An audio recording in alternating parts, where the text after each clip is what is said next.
everybody. I see you all filing in here. Hello, hello, hello.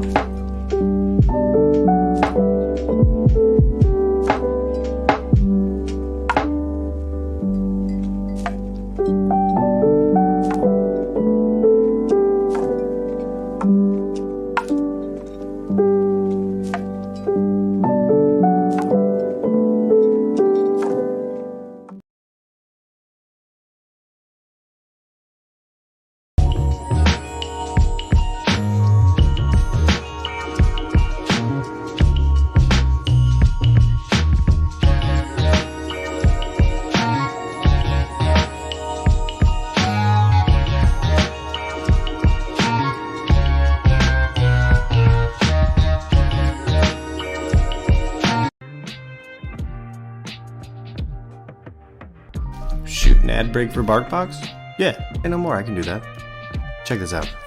BARKBOX is a monthly subscription service providing dog products, services, and experiences. Bark services over 1 million dogs monthly through BARKBOX and Super Chewer subscriptions and retail distribution.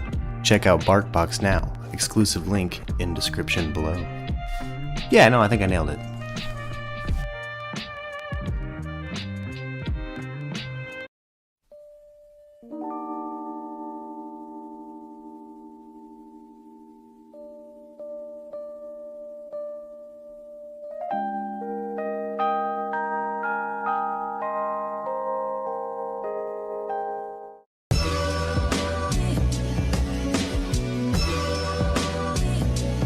I also got to do one for Atlas VPN. Okay, I can do an ad break for Atlas VPN. Atlas VPN is a VPN. If you're searching the web without a VPN, you're not doing it anonymously. Exclusive link in the description below. Get a VPN. It's on us this month.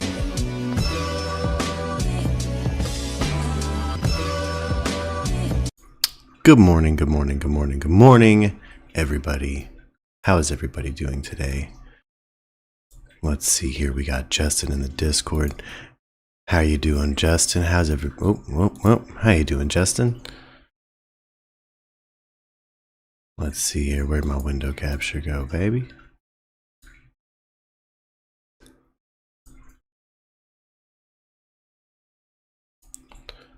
Yeah. What up, Barney? How are you doing today? How is everybody? Let's get a little background tunes going. A lot of stuff going on in the news today, guys. Sounds like it. How are you doing this morning? Oh, pretty good, man. I have something really weird going on with my ear, but other than that, I'm doing pretty solid. Like, I have a really weird, like, swollen thing in my left ear. And it's like, no bueno. Yeah, I don't know. It might just be, who knows. Holidays are stressful times. I think it might be like a stress-related earwax duct has been clogged or something. Earwax gland? I don't know what you call them. I don't know. We'll go to a doctor about it at some point anyway. So, that's how my, Rich says it's a pimple. It probably is a pimple. And Barney asks, what time is it here? It is 7 a.m. here. And, yeah. Kind of a chill morning so far. There's a little bit of ear pain. We have a whole bunch of stuff going on in the news. And I mean a whole bunch. If you follow my kind of personal Facebook, I've already shared a story from Tucson, Arizona that I thought was pretty cool. And there's also a story from Tucson that's, in my opinion, related and also not so cool. And I'm going to play both of those real quick, I think. Let's see here. Get the Discord popped up. Oh, what's going on here? So it did show back up. My window captures are all over the place. Here we go.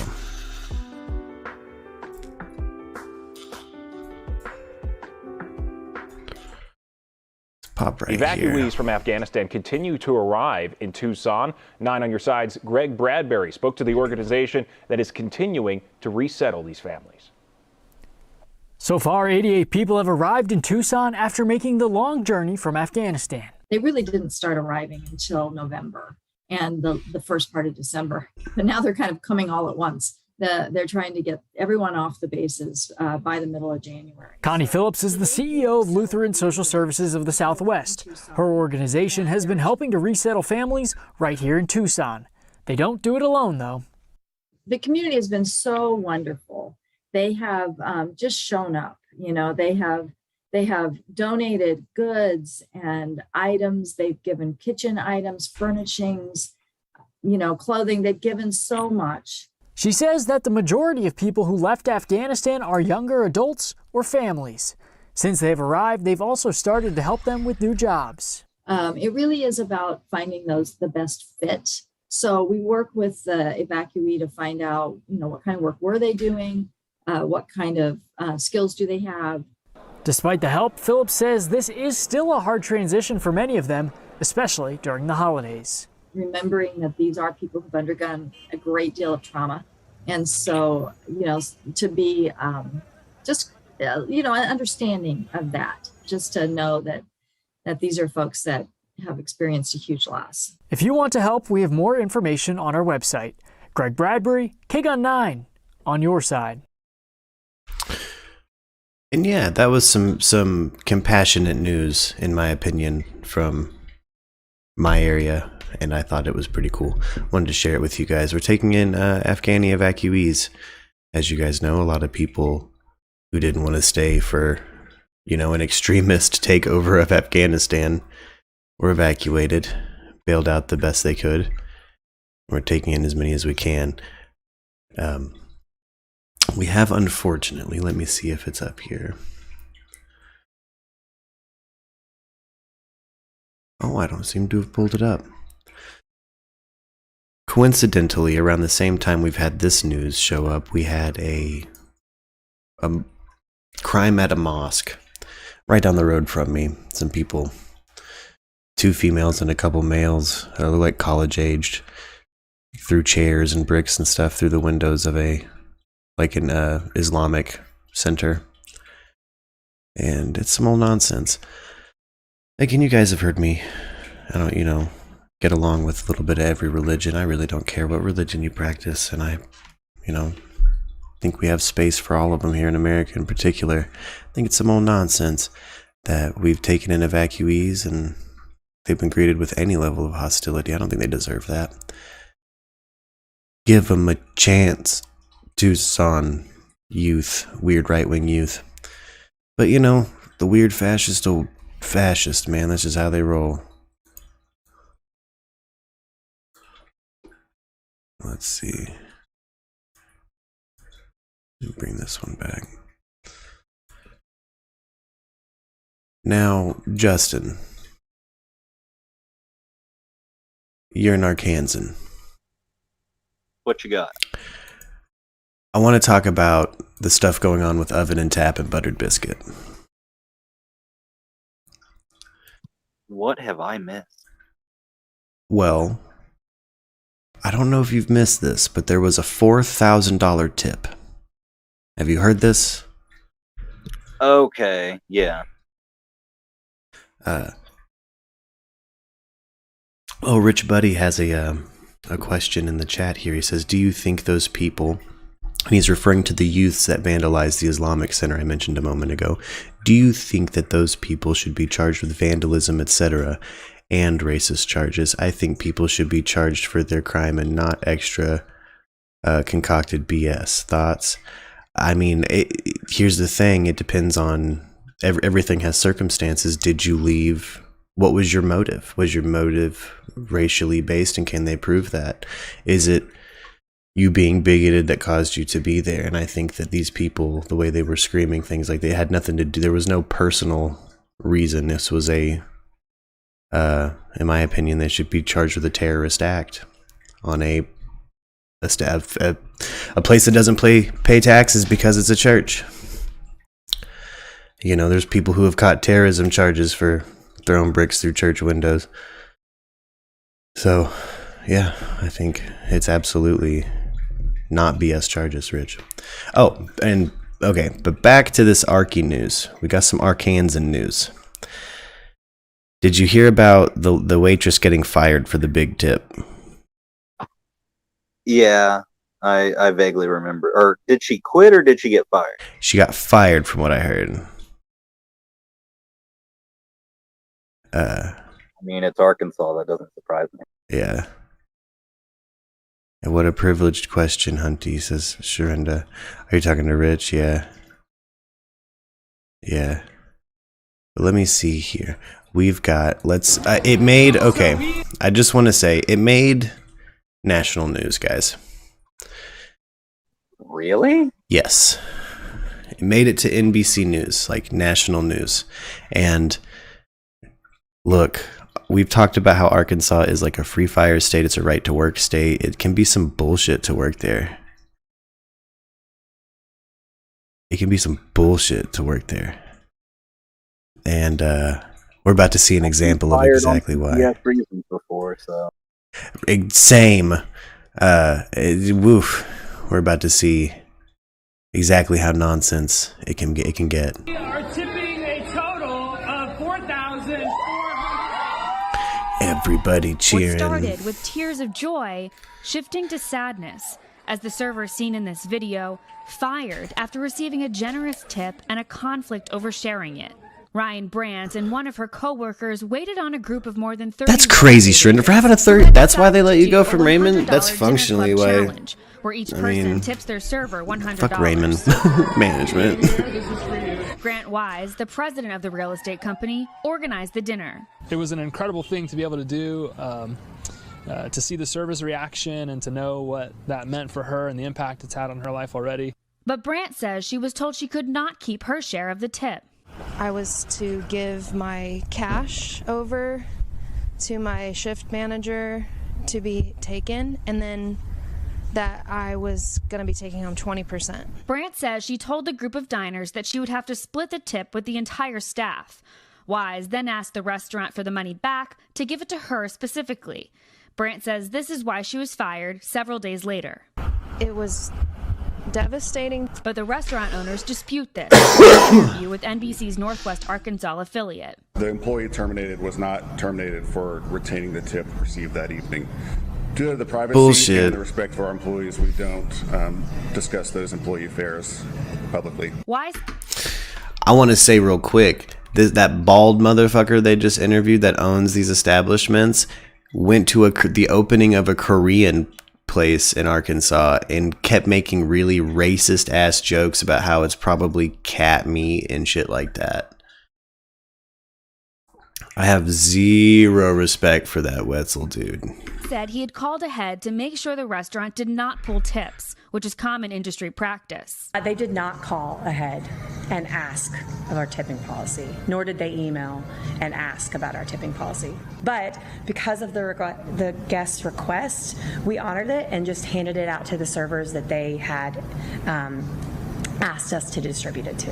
The server that we worked with the closest was let go. Once Wise heard Brandt had been fired, he started this GoFundMe in an effort to help again. I think it's incredibly unfortunate, and especially this close to the holidays. We're going to try to help her raise enough money to get through the next couple of months. Whoa, Sharinda, that's some old nonsense. Sorry. I just read that in the chat.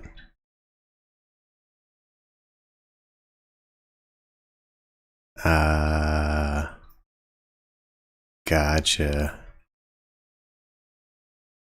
Yeah, I heard Brittany went downhill. I heard that shit got crazy. Maura Barrett joins us now from Chicago. Kind of a weird twist, Maura, on a nice act of kindness here. Was that GoFundMe successful? Well, Aaron, there's some gray area, right? And exactly why Rich buddy. Rich buddy in the chat. I'm gonna let the chat take care of that. Jameson, you want to fill him in on why someone's motive matters in a crime? That's hilarious. Brandt was fired, and we were not able to get any further clarification from the restaurant. But the good news is that she was able to find another job, and the GoFundMe was successful. They raised nearly $9,000, and now Wise says that he and his coworkers are going to keep the GoFundMe up and use that money that they raise for the next restaurant that they decide to go to for their $100 dinner club. Aaron. Thanks for watching our YouTube channel. Follow today. I don't like it. I don't like having to work in Arkansas. That place was rough. That place is still rough to work in. I don't like it. It's A, uptight. B, I'm going to go right back to this guy. Let's go back. I almost remembered the timestamp when they interviewed this dude because I've never liked this guy. NBC's Northwest Arkansas affiliate. The employee terminated was not terminated for retaining the tip received that evening. Due to the privacy and the respect for our employees, we don't discuss those employee affairs publicly. Yeah, she got fired because it got taken away from you, not that she kept it. Yeah, dude, that tip was for her, not for you to pay your mortgage and to hook people up with a potential Christmas bonus that's not out of your pocket, dude.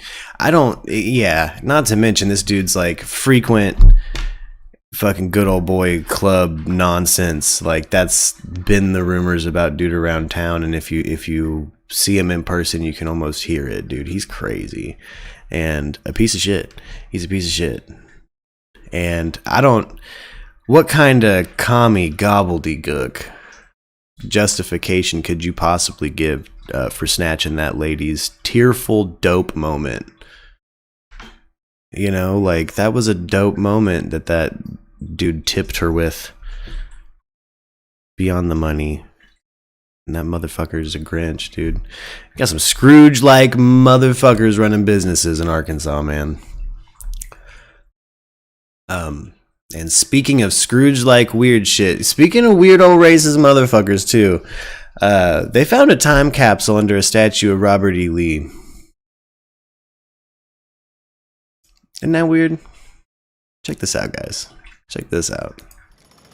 This is discovery. Weird. This is a weird one. A time capsule found last week buried more than 130 years beneath a statue of Confederate General Robert E. Lee. That's where I'm pausing. This is where I paused in the story and was like, that's a little suspect. It was found where? Under a statue of whom?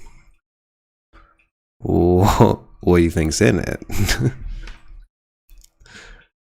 Because my brain started going wild. I was like, man, there could be anything in there.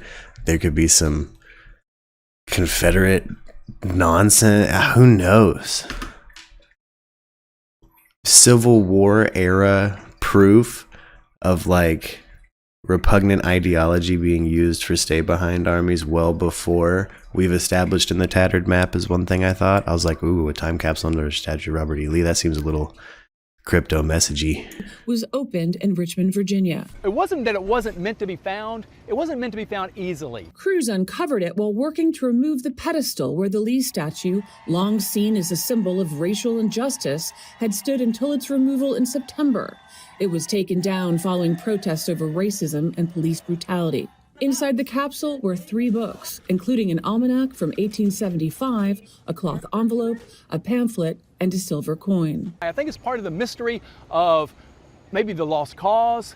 What were they thinking back then? Records from the Library of Virginia indicated around 60 items would be found inside, and a newspaper article from that time period suggested the capsule contained Civil War artifacts and a picture of Lincoln lying in his coffin.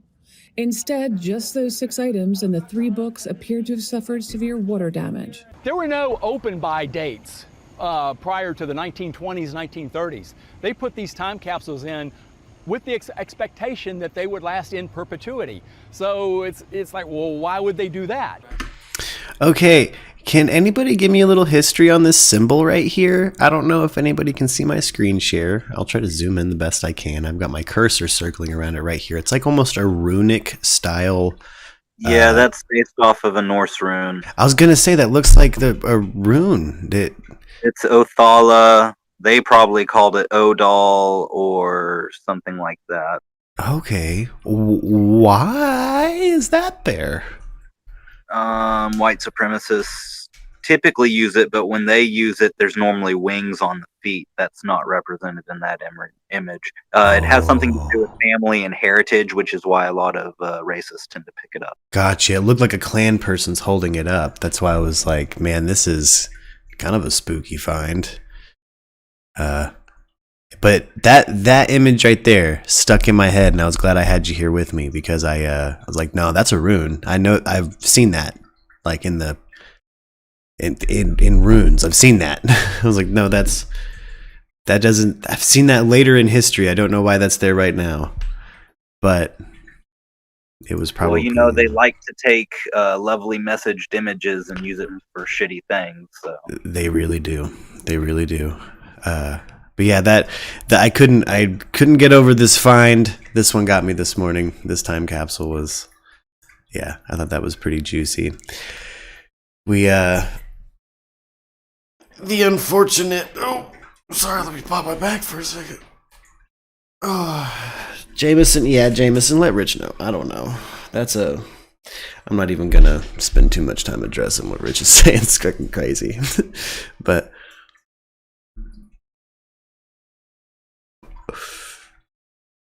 Already a lot going on. I'm kind of going through the news a little fast this morning, but I wouldn't mind getting to just a chill, longer form stream after we kind of tear through some stuff I want to make sure that we touch on and give people topics to call in about or talk about. Hey, what up, Hazel? How's everybody doing this morning? Let's see here. Kind of going down a conspiracy rabbit hole because of this time capsule, right? And for some reason, as I'm thinking about this and as I'm processing kind of this like weird kind of racist time capsule news, the Biden administration releases new JFK info. Which let's see what we got here. Right before we move on, I do need to ask and see if you know this. Does you said it was under Robert E. Lee? Yes. Statue? Okay, so does he have Germanic ancestry? Probably then. That's what I'm confused about. I have no clue. The only reason I could see that symbol being used at that time period. Yeah.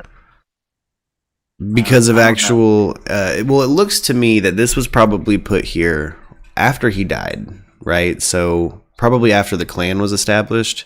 Oh, good point. Good point. And so if I had to take a guess, I'd say that's a Klan like pamphlet. Yeah, that makes sense. But and probably in no way related to the man himself. You know what I mean? Like you had like the sisters of the. What is it? The Daughters of the Confederacy or whatever. There's like a weird, a lot of the Confederate statues through the South were put up by one organization that wasn't really,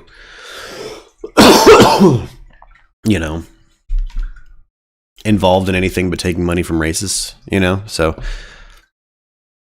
it could be part of that. You know what I mean? Like one of the just like racist groups that showed up with some money and were like, do you mind if we put a statue here? And they're like, sure, dude,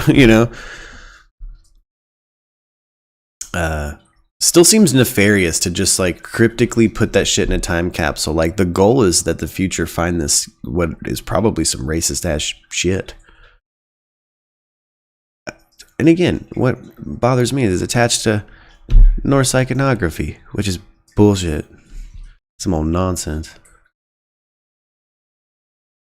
Of the files that have yet to be classified. I'm joined now by Jeff Morley. Oh, you got the fucking Biden releasing JFK documents. Biden and Trump apparently getting along now. Who saw that coming? That's weird. I didn't see that coming. I didn't think, we'll get more. We'll touch on that a little in just a second. But I do want to say both of our last, like Trump and Biden have both come up off some JFK documents, which is weird. It's weird they both have done that. Welcome back. 1 week ago, the Biden administration released a trove of previously classified documents, over 1,000 on the 1963 assassination Happy days. of President John F. Kennedy. Papers did include filings and memos from various agencies, including the FBI, State Department, and yes, the CIA. Among the papers are tips and leads the agencies chased in their investigations of the tragedy and insights into the movements of Lee Harvey Oswald in the months before the assassination.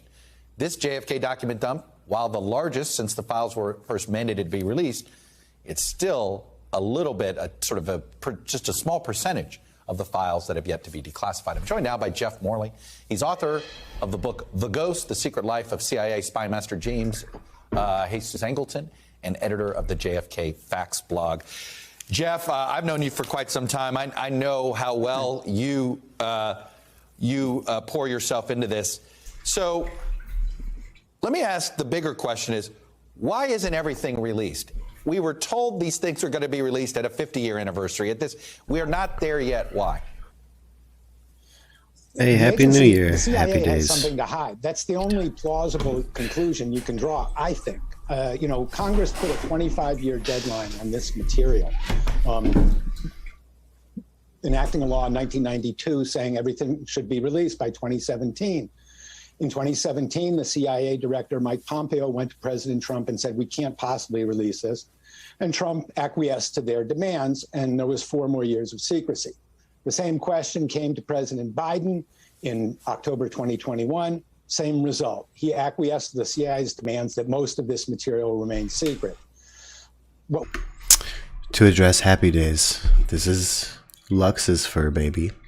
And while I love this fur baby very much, she's being a problem toddler right now. She gets fed at 9 a.m. and 9 p.m. It is 7:30 a.m. my time. She's begging for food. What we saw last week was about 10% Cat's ridiculous. of the 15,000 documents that continue to have redactions in them. So why is it taking so long? The CIA doesn't want to obey the law, is my conclusion. Look, the easy hypothesis to me, no matter what you think, where you are on whether there was a conspiracy or not, it certainly looks as if the CIA doesn't want to admit what it knew about Oswald before the assassination. Nah, she's begging for food. No other hypothesis to come up with. Do you agree? Yeah, and yes, and 2 documents came out last week that confirm that. These are 2 cables that were written about Lee Harvey Oswald in October 1963, 6 weeks before the assassination. And for the first time in 58 years, we have a complete unexpurgated version of the CIA's pre-assassination file on Oswald. It took them 58 years to come totally clean on who in the CIA knew about Oswald before the assassination. So I think you're absolutely right. The question that they want to avoid, it seems to me, to delay is, what did we know about Oswald before the assassination? The CIA really doesn't. They've been trying to release info. Happy Days. That's what we found out last week. I mean, they don't. It sounds like we're at least going to know the extent in which the CIA, was up Oswald's ass. Is it possible they were trying to make him an asset, or he was an asset? Which would be interesting. And they don't want to admit he turned out to be an asset, and oh my God, we didn't know he was going to do this? Well, that's what's so interesting about the 2 cables that were released in their entirety for the first time last week. One of those cables was a cable to Mexico City written by 6 top CIA officers. And I mean top: the deputy assistant director, the foreign intelligence liaison officer, the chief of the Mexico desk, the chief of operations in the Western Hemisphere. So that's the sensitive part of all of this, is how did top CIA officials know so much about Oswald before the assassination and do nothing? Okay, that's the question. Some people say, well, they were just incompetent. They were asleep at the wheel. Other people say, I think, and I believe a character that we've talked about on the Tattered Map. Again, if you guys want to hear us, me and special guests talk about the JFK assassination off and on a lot. The Tattered Map, it just comes up. There's a particular episode about a person who had been hypnotized into the dude had so many different characters in his head, and to get into the next character you had to go to the previous one. This cat is really driving me nuts. And yeah, that's, I think they had multiple shooters that day. I don't know if it was Oswald's shot that got him, but I believe that this Castillo fellow that we talk about in the tattered map, I think he was genuinely there, set up with his gun, and then got the call, like, or somebody radioed to a dude next to him apparently and said, the shot's already landed, we can leave. So I think they had I think all of Dealey Plaza was fucking rigged to shoot the president. To me, that it looks day. more like they were running an operation around him. But given that we don't have all the records, we really can't must have some answer kind the of question. operation around The them. CIA needs to come clean on it. I mean, I think that's the story here. It's common sense. Right. Why wouldn't the CIA want to release all of this material?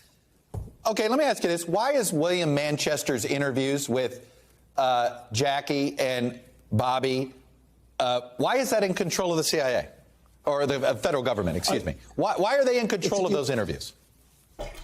Because when Congress wrote the JFK Records Act in 1992, they included a provision that nothing in the law would override the deed of gifts. And so when William Manchester gave those papers, those transcripts of his interviews with Jackie and Bobby Kennedy in 1964, he put on them a 75-year time limit. And so the law does not overrule the deed of gift provisions. So that material, according to the deed of gift, will stay secret until 2039. And the reason why that's significant is it's known that Jackie Kennedy and Bobby Kennedy did not believe the Warren Commission. They did not believe President Kennedy was killed by one man alone. They privately thought that he had been killed by his enemy. All right, Jeff Morley, who basically is about the best person you can go to separate fact from fiction. Dude still got the wired earbuds too. That's hell yeah.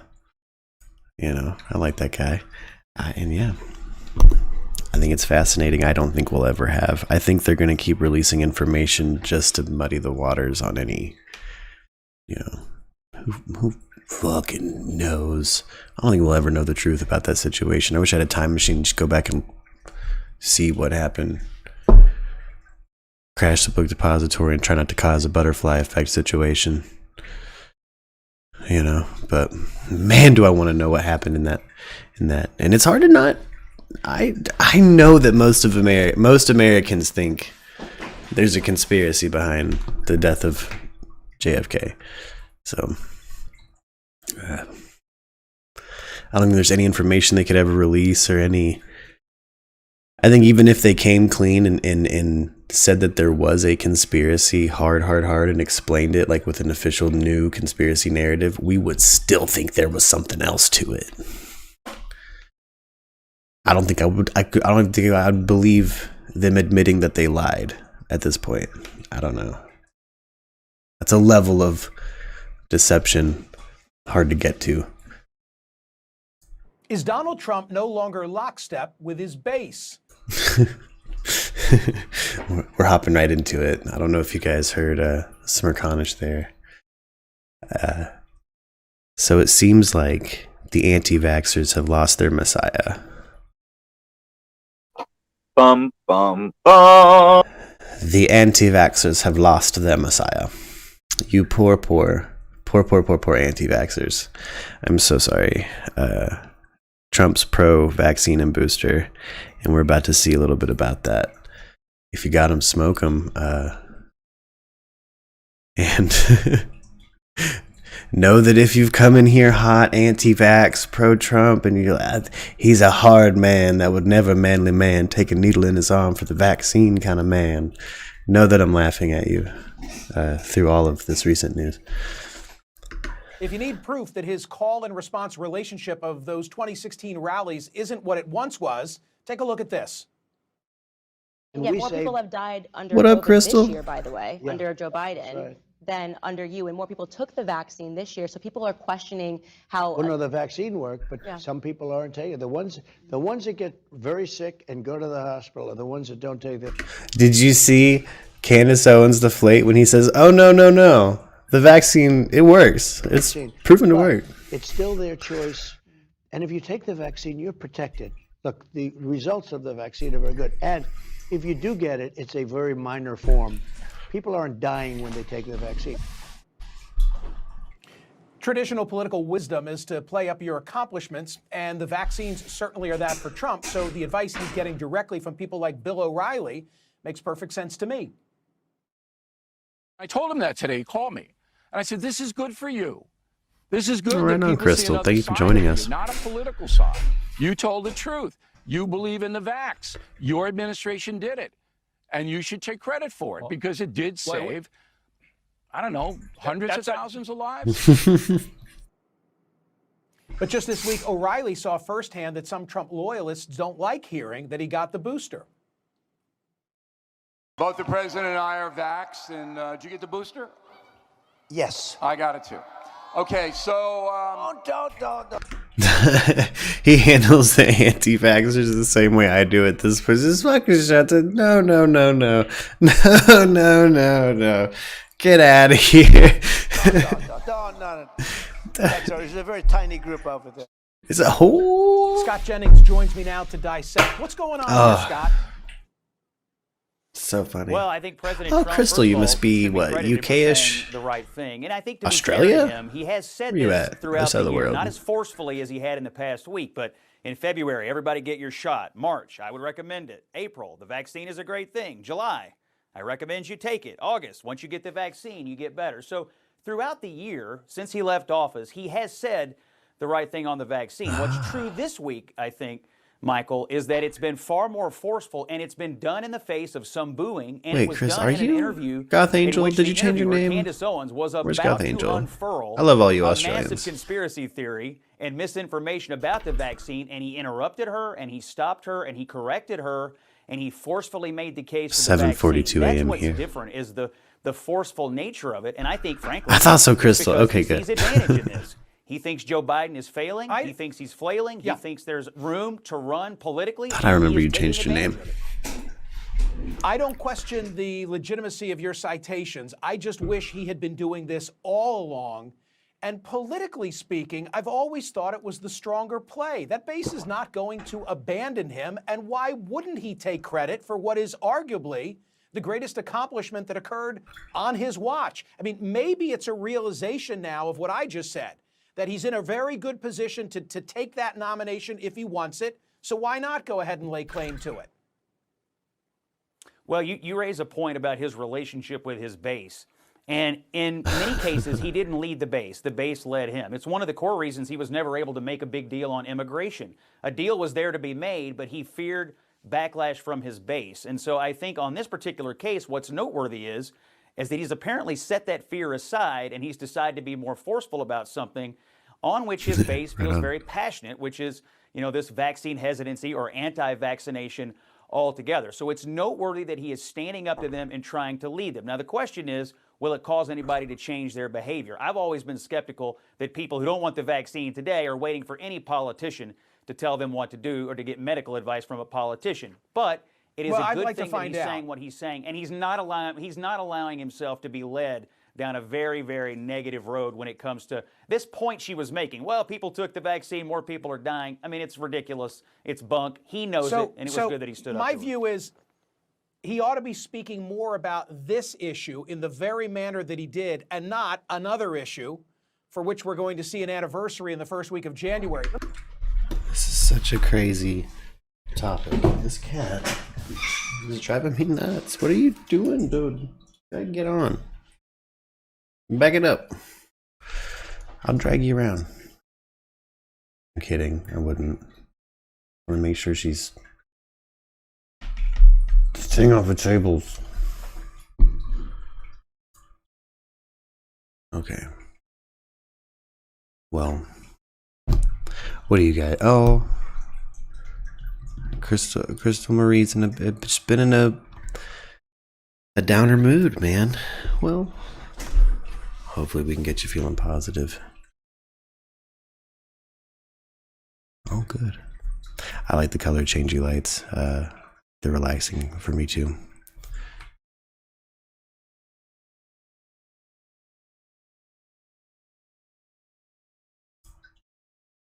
The Queen and other world leaders are paying tribute to Archbishop Desmond Tutu passed away. Now, for anybody unfamiliar with, Desmond Tutu, Archbishop Desmond Tutu, spoke up against apartheid.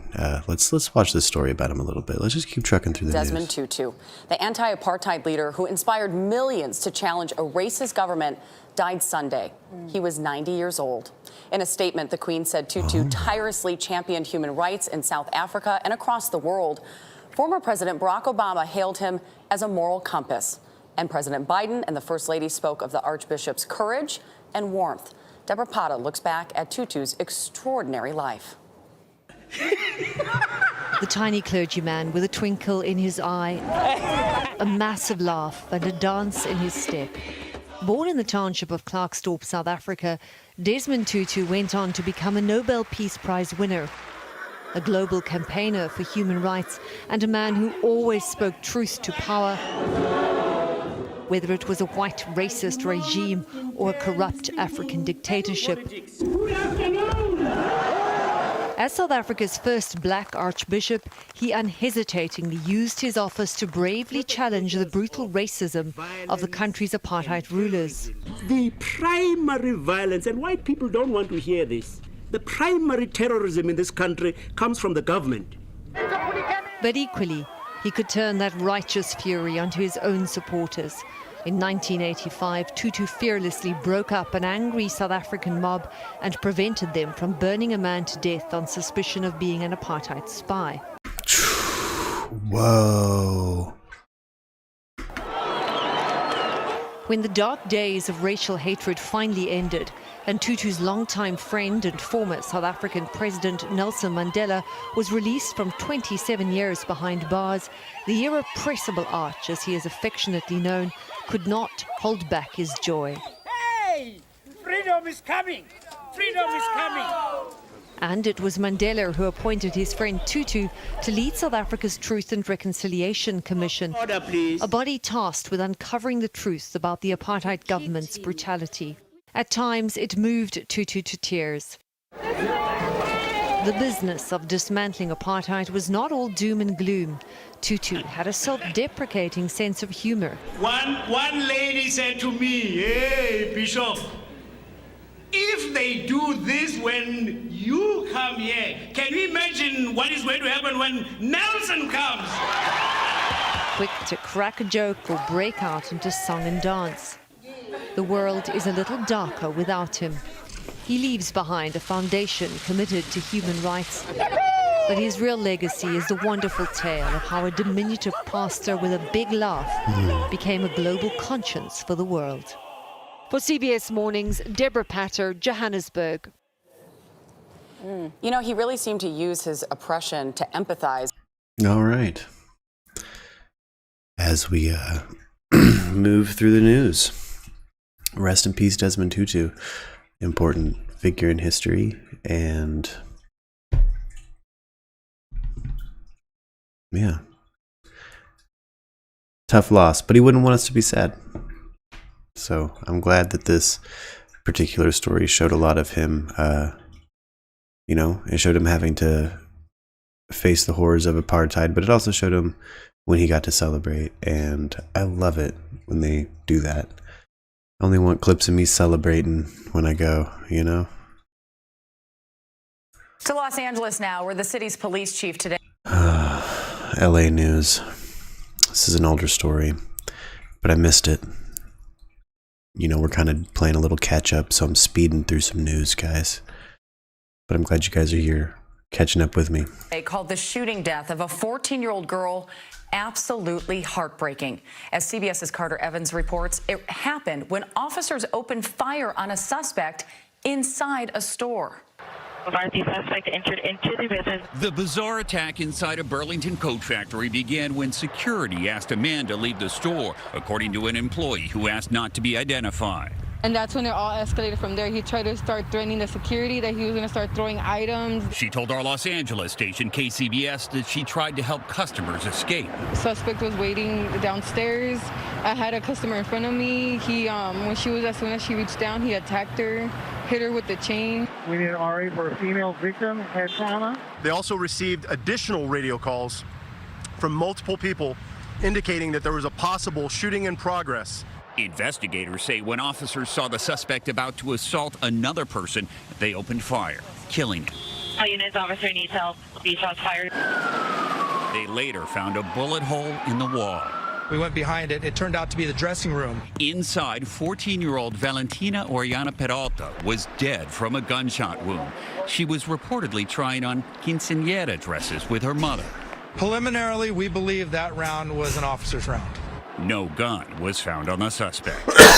Tragic and unfortunate sequence of events.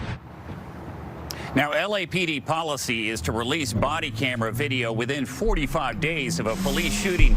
But in this case, the chief is now promising to release the video by Monday. In Australia. Tragic story. I don't really have any words for that one. I just thought I should bring it up on the show. It was something that got brought up in the Discord. I try to kind of cycle through the things in the Discord. Do I have an opinion on it? This kind of goes into, I just want to see a world where maybe a special guest and I can kind of have our ideal, you know, like armed police aren't necessarily going to be something that would be in a mall to shoot somebody. Not that we wouldn't have them, just that they wouldn't be there. I saw at the end of that, Australia races to protect koala population ahead of wildfire season, and we got some Australians in the crowd. So I thought I'd pop this on. What the hell, Australia? That's like a crazy headline for someone who lives in America. There is a race against time to try and protect the country's iconic koalas. That's adorable. From what's expected to be It's an another adorable season animal. of devastating wildfires. CBS's Tina Kraus reports from London. These are memories Australians and koalas would like to leave behind. But forecasters predict another fierce fire season, putting the tree-climbing creatures at risk once again. So traditionally, koalas would be able to head to the top of a tree and escape a low-burning fire. Nature But when they move preserves so for the quickly and koalas. so Gotcha, fast like Barney. that, there's not as much opportunity to avoid them and escape them. More than 60,000 of the treasured national icons were either killed, injured, or displaced during wildfires over the last couple of years.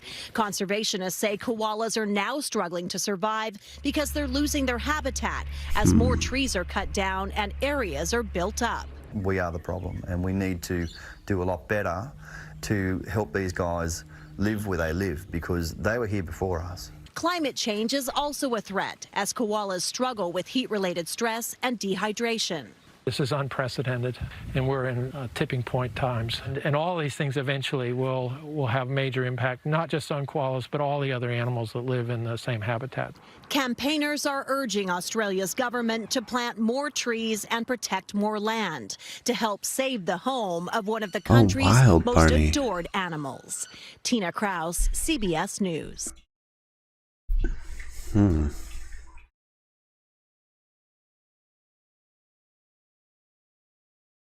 Uh-oh.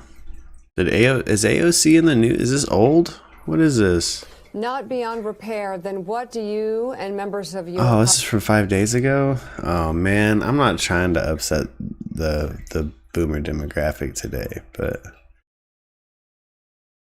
this headline got me. Caucus plan to do in the coming days? What are the options on the table?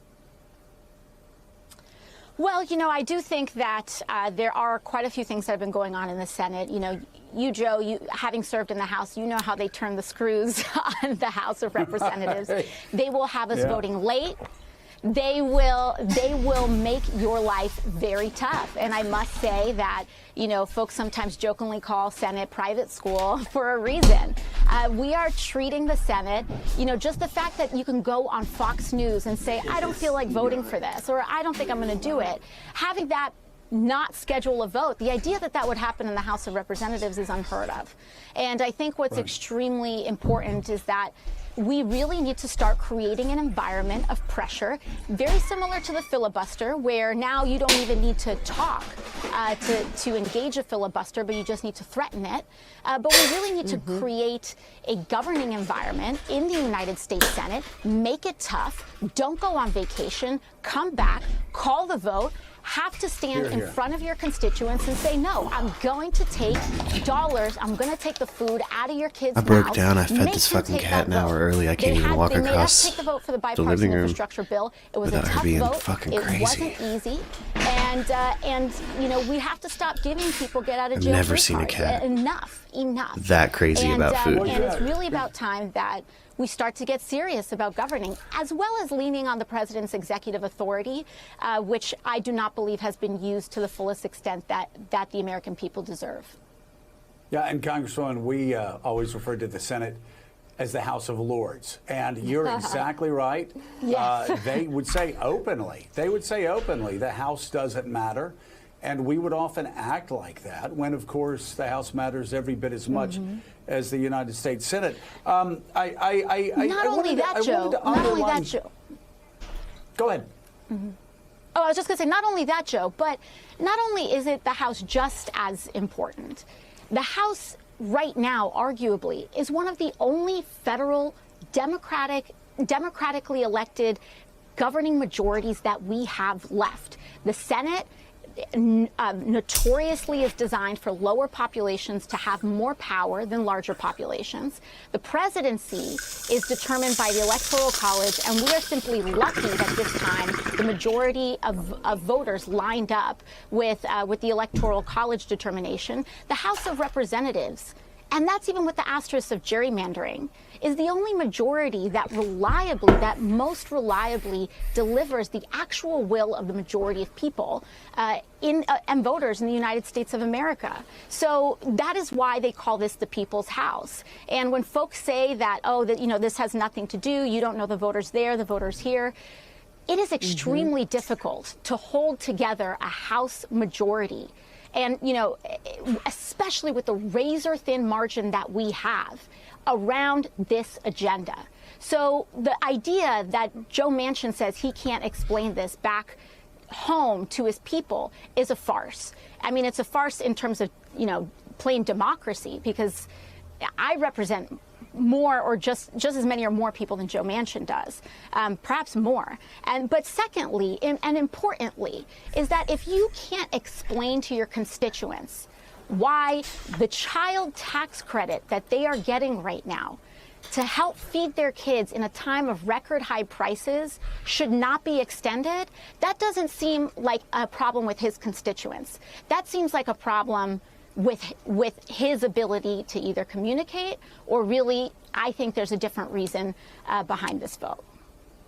Well, you bring up a great point about the Senate and about the fact that at times, and I'm not pointing fingers at Chuck Schumer, but I just think the Senate as an institution is designed for members to protect members. And a great example is we have been talking for 6 months, about 6 months, about how Ted Cruz has stopped nominations for ambassadorships of people working at the State Department, et cetera, et cetera.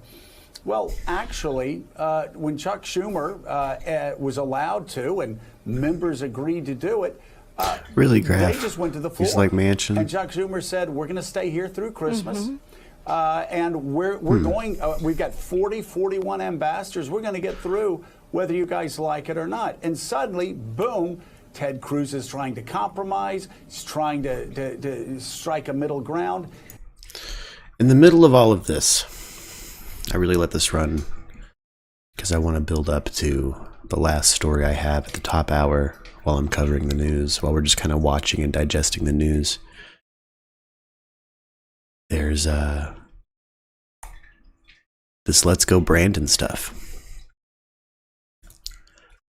I feel like I need special guests to explain it to me better. with this, Lux did some reading on it, and I guess Biden said let's go Brandon, and it's a whole problem. So in the middle of some pretty divisive times, the people actually talking about what the Senate is, the relevance of the Senate, the way that people behind the scenes talk about the Senate. Now we move to, like cut to the president. Seemingly, I didn't know what the meme was at first. Like, I saw the clip with no context, and like, It sounded like a dad cheering on his kid and Biden just like also cheering on the kid. But I guess it's a whole problem. That is correct. Hello. Hi. Go ahead. How are you? Merry Christmas. Merry Christmas. Who's this? This is Jared. Hi, Jared. I assume you're dad? Hi. Yes, sir. Oh. All right. Okay, Dad. Dad, what do you want for Christmas? maybe a quiet night. Lots of love, Dad. Well, you know, Dad, we have a Hunter too. Yeah. We have a son named Hunter and a grandson named Hunter. I didn't know you had a grandson named Hunter. That's cool. Yeah. Yeah. Oh, yes, we do. We do. She told me we don't. We have a grandson, I promise you. We have a grandson named Hunter. He's 16 years old. I was thinking of the baby. Hey, that's Bo. Oh, my gosh. Anyway. Well, how old is Griffin? Griffin, you want to say? I'm 11. 11. What'd you ask for Christmas? What do you want Santa to bring you? Piano. A piano? Holy mackerel. Lordy. Be hard to fit that down the chimney. Yeah. Trouble hearing you, Dad. I was going to say you have to cut some trees down and get a piano.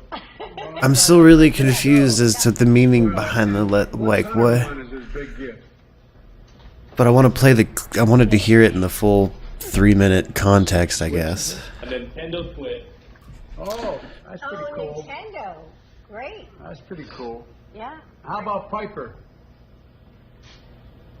Well, Piper actually left the room before you guys picked up. It's a Barbie airplane. Oh, a Barbie. I still have my Barbie, and Santa. I'm trying to think. I think Santa brought my Barbie. My Barbie was the first Barbie. My Barbie's ancient Barbie. She's now grandmother. Well, maybe she'll bring her granddaughter. She'll bring her granddaughter.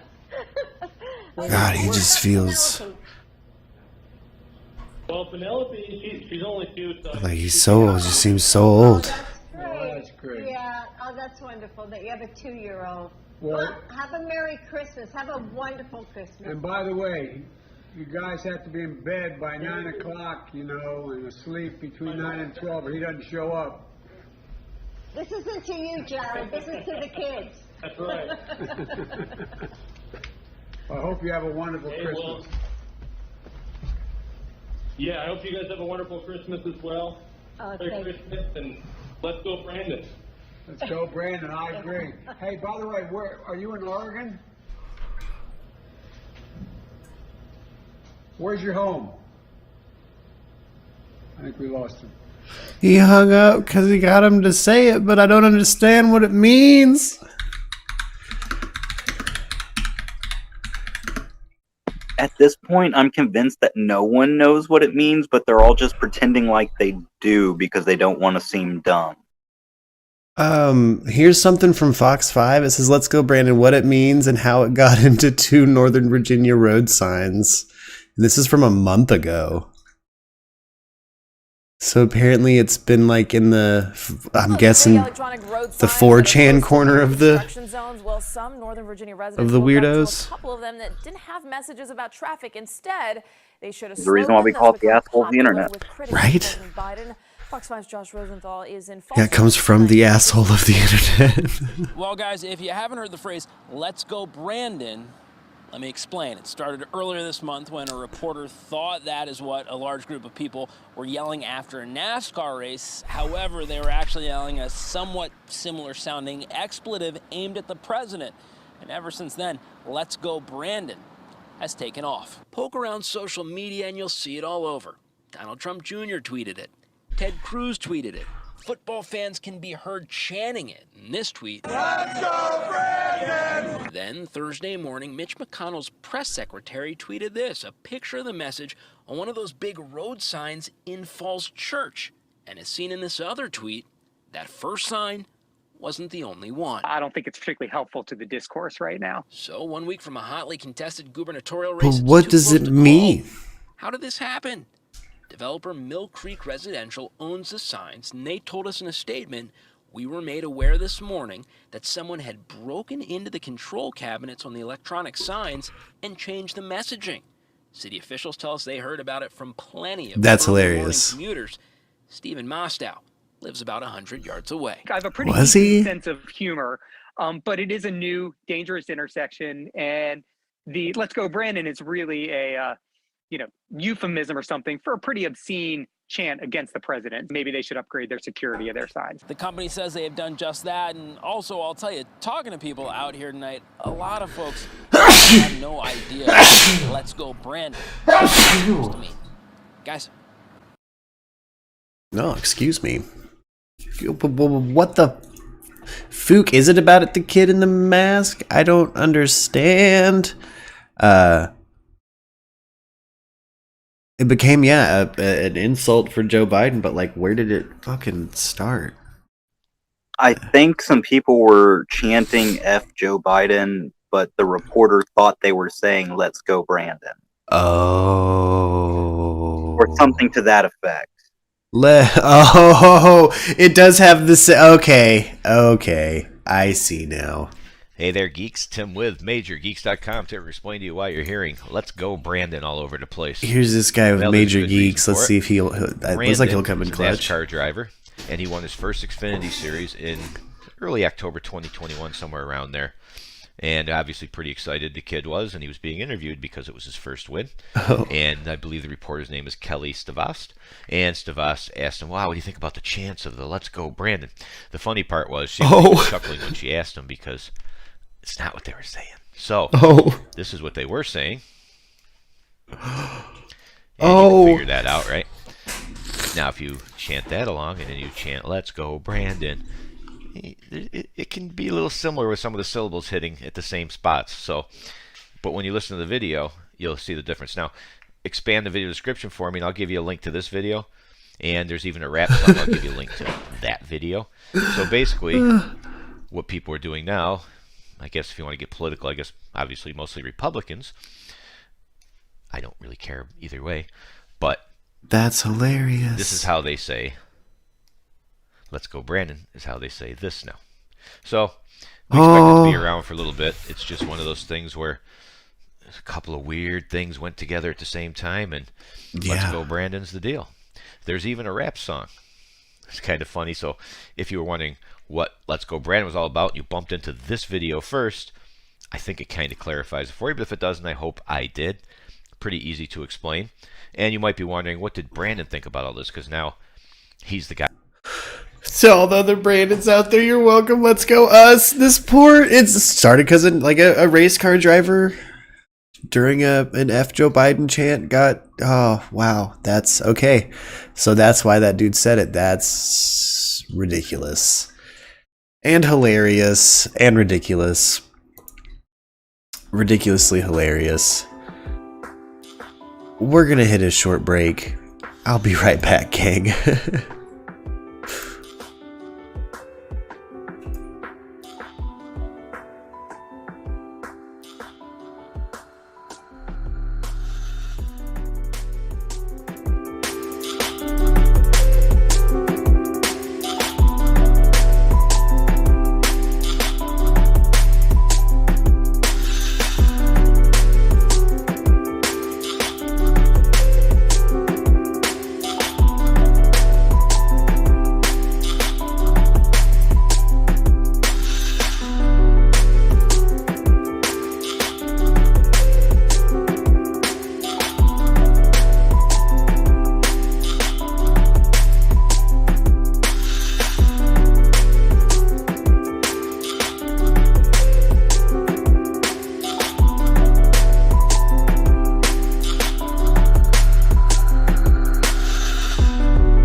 I'm back. Sorry. Take my hoodie off, put a hat on. My hair's been crazy. Oh, man. I'm back. Kind of having a slow Monday so far. Got through the news in an hour, which is nice. And kind of wanted to just have some freeform time today. Where there's no plan, we're just kind of hanging, maybe listening to tunes, just enjoying the Monday. If anybody wants to pop in the Discord, I'm going to keep my eye on any verdicts being announced. I don't know if our jury's still in deliberation for things. I know we got Kim Potter's verdict, but we're still waiting on Ghislaine Maxwell and the Theranos CEO. Hopefully we get some news, you know?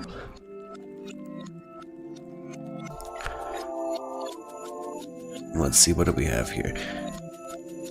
Played a couple songs while I was gone. It looks like we had Cocktail by Strello, available on all platforms. There was Picked by Quickly, and Alum Iverson, available on all streaming platforms. Right now, this is Nimbus by 2 North, available on all platforms. I feel like I'm working for some kind of bizarre interdimensional public access radio when I announce some of these artist names.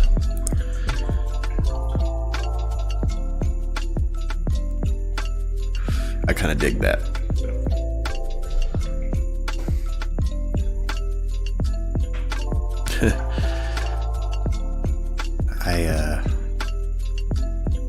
Still a little shocked at the Let's Go Brandon stuff. I was unaware of that as like but I'd normally stay away from that from that part of the internet. I don't really know what's hip with that crew. Crazy Omicron cases in the news. What else we got going on? Anything crazy?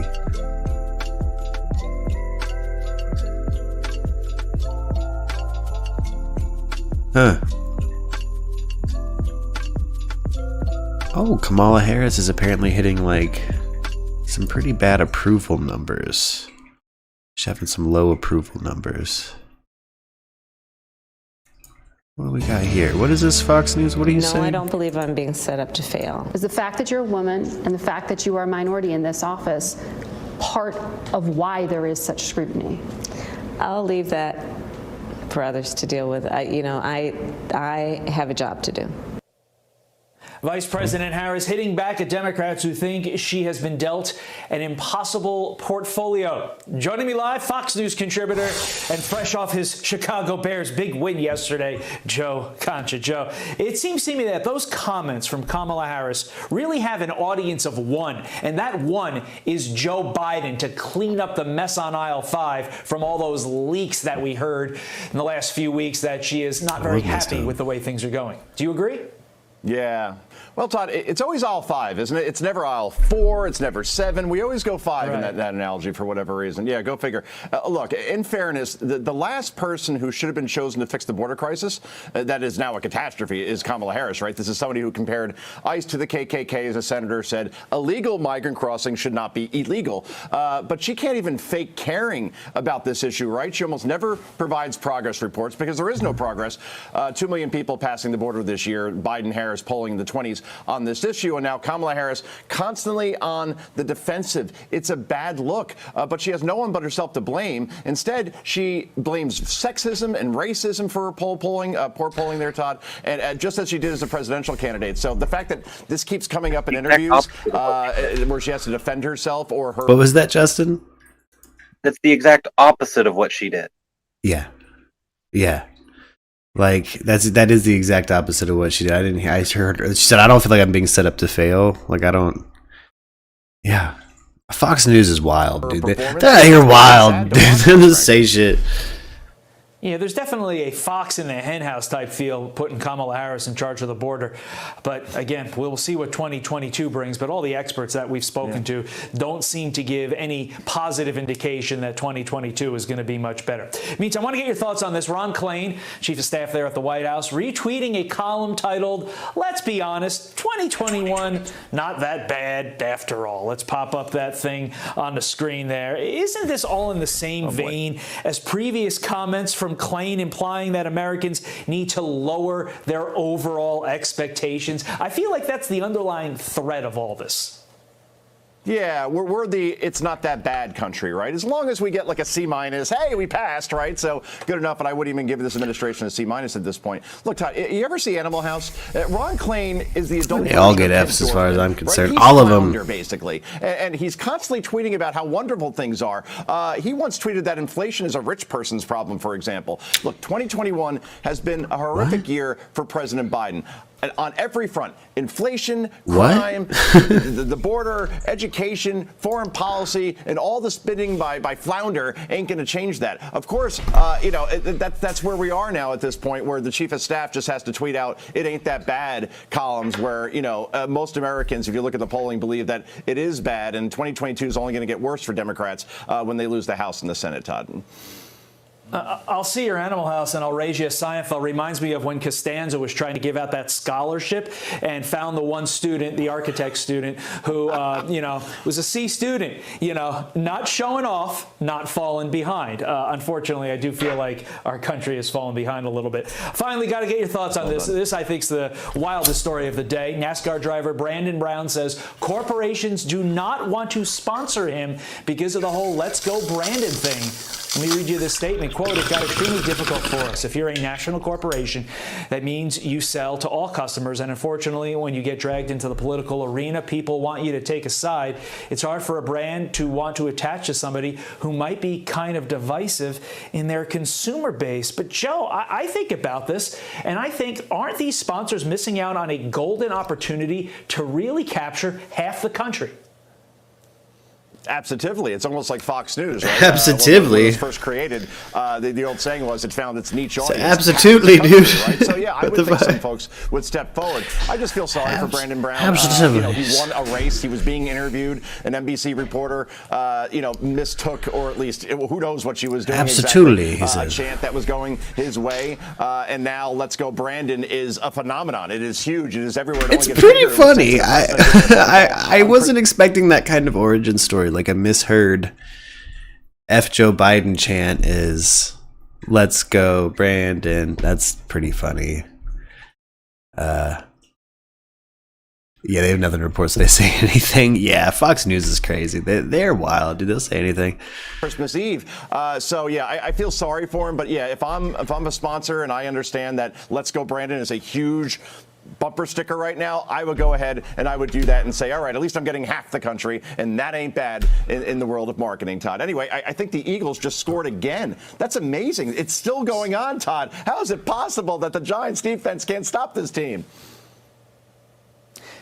I would have totally been caught up like Joe Biden if somebody hopped into the Discord and just ended like a quick conversation on air with like, let's go Brandon. I'd be like, sure, dude. Let's go Brandon. Which, I mean, almost fits in line with the rants playlist now, because I feel like I've talked a lot of shit on Trump and give the impression that I'm pro-Biden when I don't like any of them. I haven't liked a single president my lifetime, particularly my adult voting history. I voted for anybody that's been president. It wasn't the Giants' defense's fault. When your offense allows the other team's offense to basically start with perfect field position. But I vote Vermin Supreme every time. Possession. You know, there's just so much a defense can take. Or I vote special guest. I'm kind of mad at your Bears messing up my Giants draft position, but what are you going to do? Every Monday you're going to get mopey Melba over here. Melba? I don't know, I came to that. Bears love the snow, Todd. What can I say? Anyway, you got to go. Bye. Bye, Joe. I'm Steve Doocy. That was. How did he? Why did he say the goodbye? That was weird as fuck. That felt like we walked in on them doing something, and then they did that segment, and then we had to bounce out. Like, what are we all up to? And then the wrong person says goodbye, but it's like, wait, you don't live here? Yeah, that was. Wow.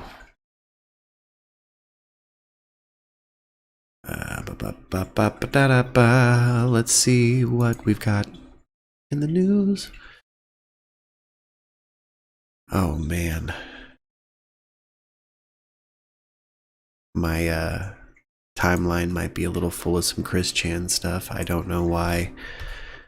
Just kidding. It's because I watch a lot of Chris Chan stuff. Looks like we've got some news from the Alex Jones side of the world. Let's check in on Uncle Alex, baby. Former President Trump is under fire from the far right. What do we got? For finally telling the truth. That's following comments he made recently defending the effectiveness of vaccines. Here's right-wing commentator Eagles just cream giant go Philly. Trump ally Candace Owens after Trump insisted to her that vaccines work. You oftentimes forget like how old Trump is. He comes from a generation. I've seen other people that are older have the exact same perspective. Like they came from a time before TV, before internet, before being able to conduct their independent research, you know, and everything that they read in a newspaper, if that was pitched to them, like they believed that that was a reality. I'm going to need Frank Zappa to just go ahead and come back from the dead and respond to this statement about how independent research is a thing for the new generation. That's hilarious. Libraries have been a thing before the internet. Just saying, you can research things on your own. I believe also that he... Isn't that the same generation that didn't have the internet bitching about how much they spent on encyclopedias for their kids? Y'all know what... Yeah. Hopefully that remark hits a certain demographic out there. Only reads the mainstream media news. Believe it or not, I do not believe that Trump reads or partakes in any other news sources. You know, I don't believe that Trump is on the internet. Clean up on aisle Trump. Joining me now, the tweeting president isn't on the internet. The what? The tweeting president isn't on the internet. Oh yeah, he's yeah, right. Like no, he hears everything they're saying. He knows what the right wing opinion is, and it's not. He'll give a shit. He's for the vaccine. It was something his administration pushed for, and he's happy it's around. If they could release a COVID-19 vaccine pill that's stamped with Trump's name, he'd probably be down for it, especially if he got paid for it. So it's just funny. I know that a lot of people were butthurt that he's pro-vaccine. Analyst and USA Today columnist Kristen Powers, as well as political commentator and political anchor. I'm gonna sneak in sometime this week and get that vaccine. I'm gonna get it. I'm getting it. With you. What does this backlash doing it Trump from the far right? I don't care if it kills me. About his base of support, as well as the war against the virus and some of the shifting fault lines. what it says about his base, John, is that some of them, I think, are recognizing that there's more at stake here than simply supporting the president and going down whatever path of bravado and BS that he wants to hand out to them. That might work as politics, but the reality is there's quite a lot at stake when you're talking about individual families, when you're talking about people who have seen what happened at their local hospital and the filling up of the ICUs. And so they're not necessarily going to sort of run down this path with him. And so he finds it now difficult to inject a note of truth into the torrent of lies that led to him being voted out of office. He's in a very difficult place, a difficult place of his own making, John. And this was just really, Kirsten, an unbelievable exchange to watch Candace Owens and the former president talking about this and him pushing back on her, saying just the truth about vaccines and boosters and what it means for hospitalizations. But she's not the only one, of course, now trying to talk about this in the aftermath. Alex Jones is also criticizing Trump over what he said. Is an emergency Christmas Day warning to President Trump. Oof. Sorry, guys. I have to pause for a second. Already. I know the blood rushed from the rest of my body and directly into my groin the moment I heard Alex Jones say the sentence, "This is an emergency Christmas Day warning to President Trump." Oof, gang. That got me hard. Let's do this. You are either completely ignorant about the so-called vaccine gene therapy that you helped ram through with Operation Warp Speed, or you're one of the most evil men who has ever lived to push this toxic poison on the public and to attack your constituents when they simply try to save their lives and the lives of others. Isn't that what people are trying to do by taking the vaccine? Is he butthurt that colloidal silver doesn't kill COVID-19?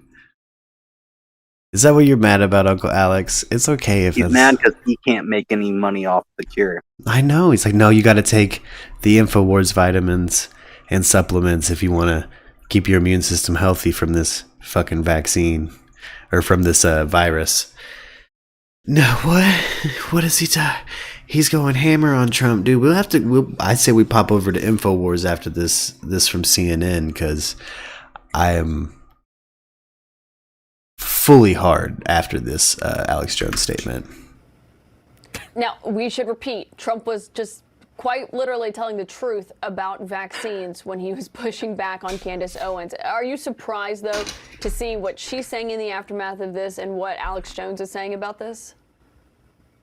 Not really, because you really can't put the genie back in the bottle. So what Trump unleashed can't just suddenly be undone. And you have people who have been out there parroting this line, telling all of their followers that this is the case, and they're not going to just turn around on a dime and say, oops, we were wrong because Donald Trump says this, because how stupid would they look, right? That doesn't, and I guess, when you listen to Candace Owens, she lives in a world where you're supposed to get medical information on obscure websites on the internet. Like that's a very different worldview. That, and I can't speak out against that more. If you're an adult that has a job and you pay taxes, get medical insurance, get a primary care physician you like, and please get your medical information from your primary care physician, the person you're trusting with all of your medical information, the aggregate for your care, if you will. Please trust your primary care physician, people. Don't listen to Drudge. Any links you've clicked on, fuck that. Get that information from a doctor in a lab coat in front of you. So, and if you don't think that doctor is up to date on his information, then find another doctor get a that different is doctor. up to date. Absolutely. This is why I say get yourself insured so you have a choice in care. Get a package that's right for you. Get the right doctor that's right for you. Get the right kind of care that you need. And yeah, don't independent research is one thing, but like WebMDing and then rubbing a crystal on it does not help in the long run. As somebody who's chronically ill, and it peaked at a kind of a young age. I promise, I'm speaking from experience. Like, get that information from your primary health provider. Don't get that from, a homie at a festival. I've tried that route. It didn't work. That, even Donald Trump doesn't ascribe to. And so, he's basically just saying what is true, what the doctors are saying. And she's saying, well, he doesn't really know that because he's old and he doesn't spend his time basically going down rabbit holes on the internet to get medical information. It's just such an alternate universe. And I don't think it can be undone. Right, Anna? Right, Anna? Most dangerous things about the Trump era is that even if he wanted to try to pull it back, I don't think he can. I think that's exactly right. It's also showing that, another old ancient wisdom is that Gollum always turns on its creator. And that's what we're watching right now.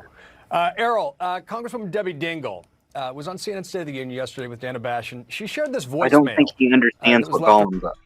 Right? That's not how the story goes. No. Thank you. Absolutely. Debbie Dingell.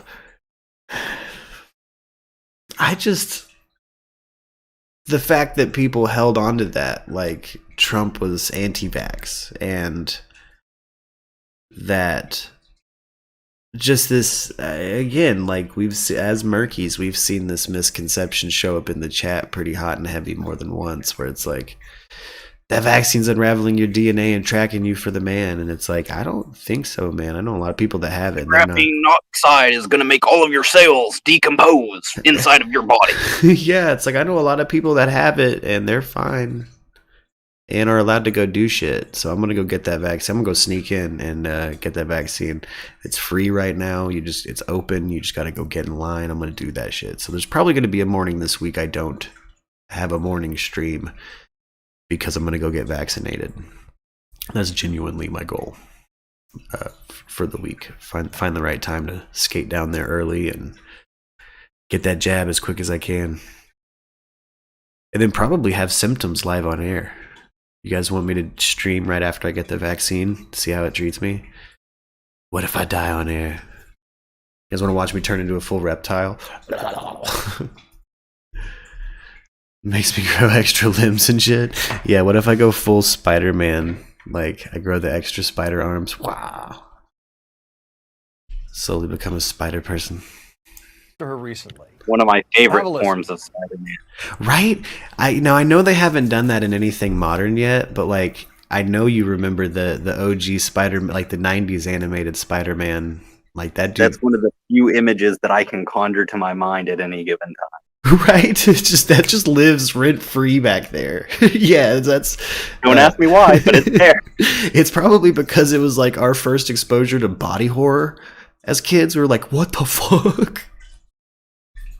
Peter Parker's an actual Spider-Man in this cartoon right now. That was like a 2-3 episode arc where he's just got extra arms, and then a version of Peter Parker in like their version of Into the Spider-Verse back in the 90s shows up. So there's, I recently revisited that because I'm trying to find a way to do some kind of video on Spider-Man before it's too late, and I don't know I don't know what to do.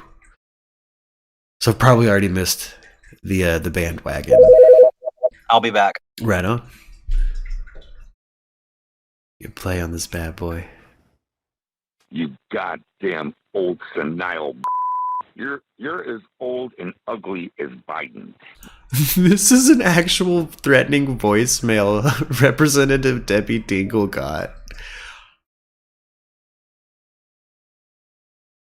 You ought to get the off the planet. You foul. Yo, shout out Anna just got her booster. Word. Lux just got her booster. Every one of you scumbag friends. I hope your family dies in front of you. I pray to God if you got any children, they die in your face. That kind of bile and hate. We're playing because she says she receives these types of voicemail regularly. Ever since then President Trump attacked her late husband, Congressman John Dingell, after he passed away. So Is this par for the course these days? And does airing these kinds of voicemails maybe help break the fever? Well, I don't know about that last part, John, unfortunately. I think this is a case of the radicalization of American politics, the poisoning of American politics. This is the same state, let's remember, where there was a plot that was broken up, and one man pleaded guilty and is now serving in prison. This insane plot to kidnap Governor Whitmer.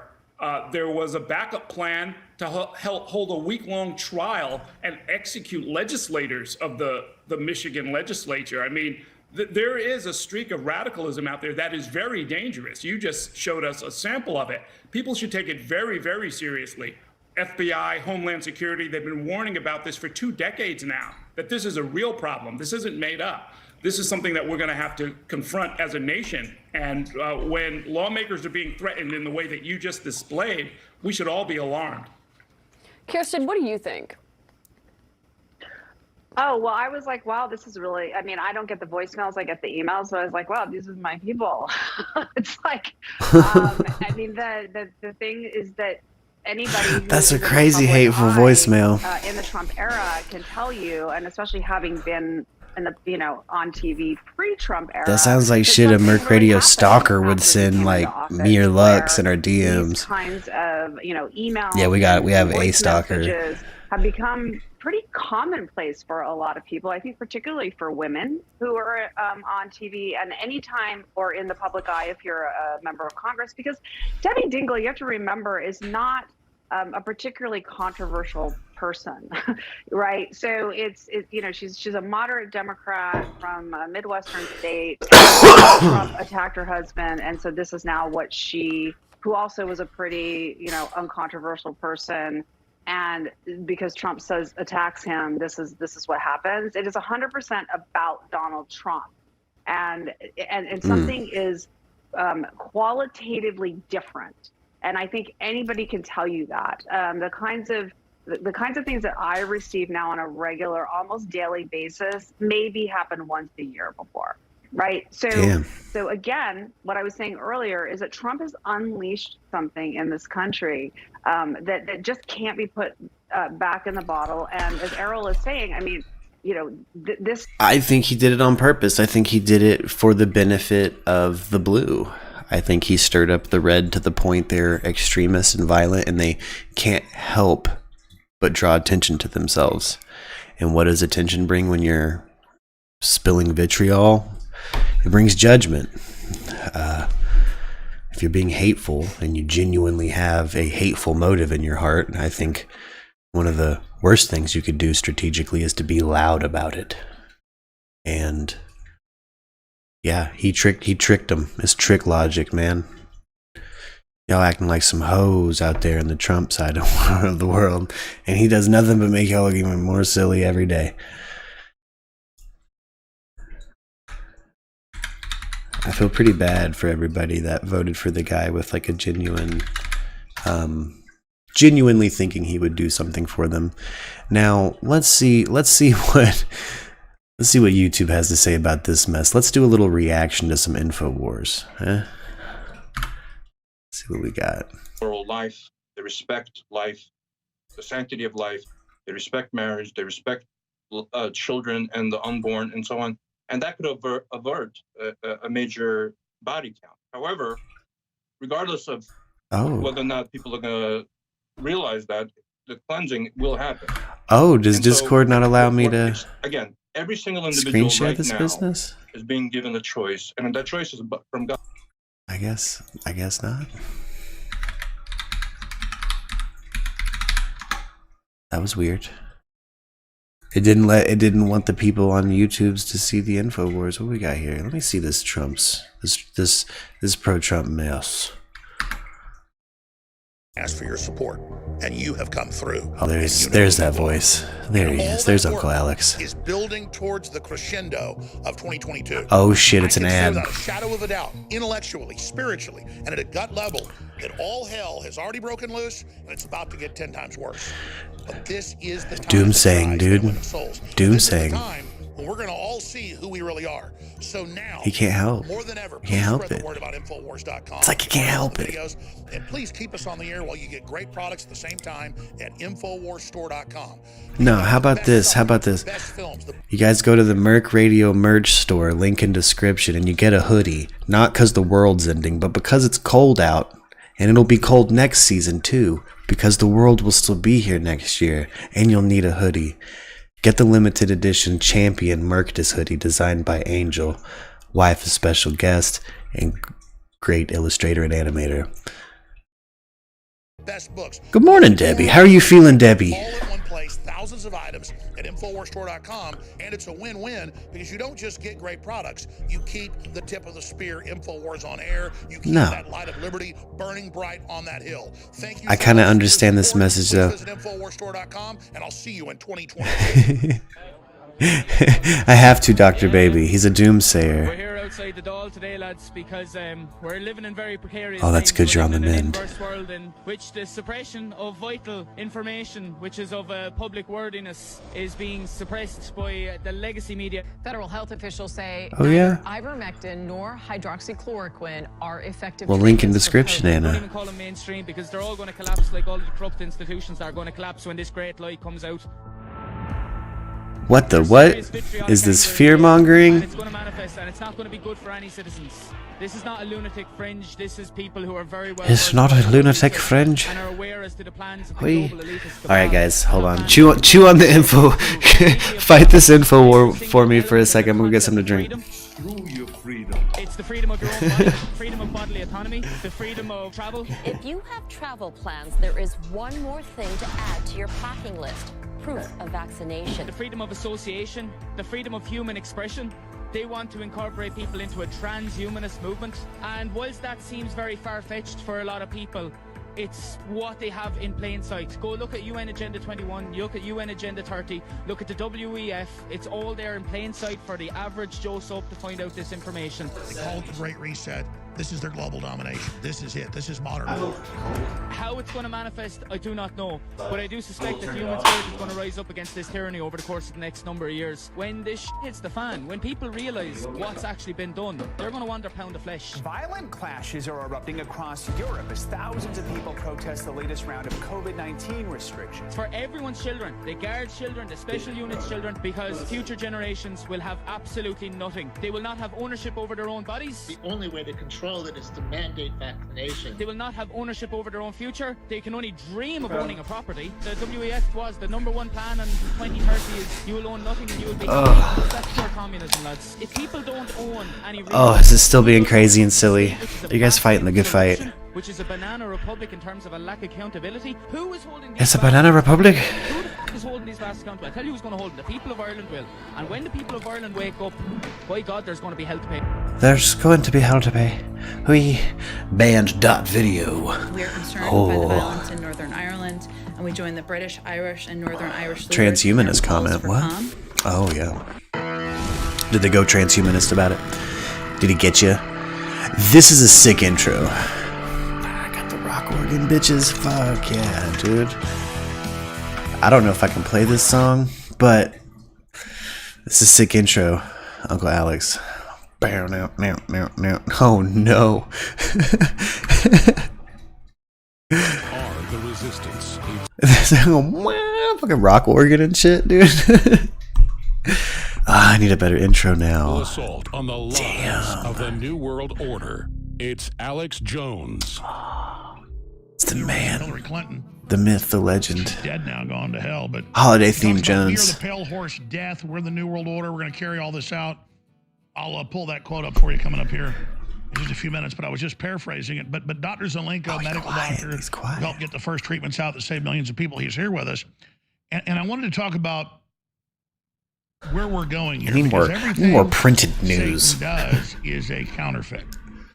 I want So this set Satan up. says, I'm going to call the people. I'm going to make them make the decision. I'm going to make them decide which side they're on. But then, really, that's God's plan. It's up to us. The media playback was aborted due to a corruption problem or because the media used features your browser did not support. Oh no. What? What does that mean? I can't watch InfoWars on stream? Is that what you're trying to tell me right now? I can't watch Uncle Alex? Whatever I his mean, he's been motivations banned are, from I a have lot to of publicly, platforms. It might have something disagree to with do with him. that. He I think probably he's done a lot of good. does. They're probably like, we've heard way too much of his voice. But I'm being Move the federal transformative, judiciary toward the right. and I am 300 just more than checking 300 on Uncle justices Alex. That are, have A Judeo-Christian vote for values. MURKradio is a vote that for checking did on not your move the crazy country uncle. over the moral compass of this country. You need me to help But you what find he's something? talking about when it comes to these vaccines, he really doesn't know what he's talking about. Or if he does, No, it's then in I the have a real bedroom. problem with it because he's worried about his legacy. You know, he's a narcissist, and what he cares about now is his legacy. And he went warp speed due to political calculations. This I know for a fact. But he was looking into pre-hospital treatments and emphasizing that until hydroxychloroquine became politically radioactive. And then he made a calculation with his team, got bad advice, for sure, that shifted him towards a warp. I love Alex Jones too. I love him kind of like Joe Rogan, yeah, where it's like, I know you're crazy, man. He's sustained some frontal lobe damage. He's not all there all the time, but you know. Speed vaccine development because he thought that was going to help. I love his news program sometimes. He gets doomsay as shit though. I like doomsaying. I lived through 2012, dude. Keyword lived. Now, the reality is that the vaccines. I lived through Y2K. Keyword lived. The side effects were known, and the FDA knew about it, and even months before they released. Can't stop me. Poisonous death shot. Can't stop me. Innocent humanity. No, Alex Jones isn't here half the time. It's Owen Schroyer now, or an ad break, or some pre-recorded shit. But yeah, it feels like you could catch him on Tim Dillon's show, or not Tim Dillon. Yeah, fuck it, Tim Dillon's show more than you can catch him on here. Which shout out Tim Dillon, you crazy fucking crazy son of a bitch. I think we've both been harassed by a dude named Gerard. So.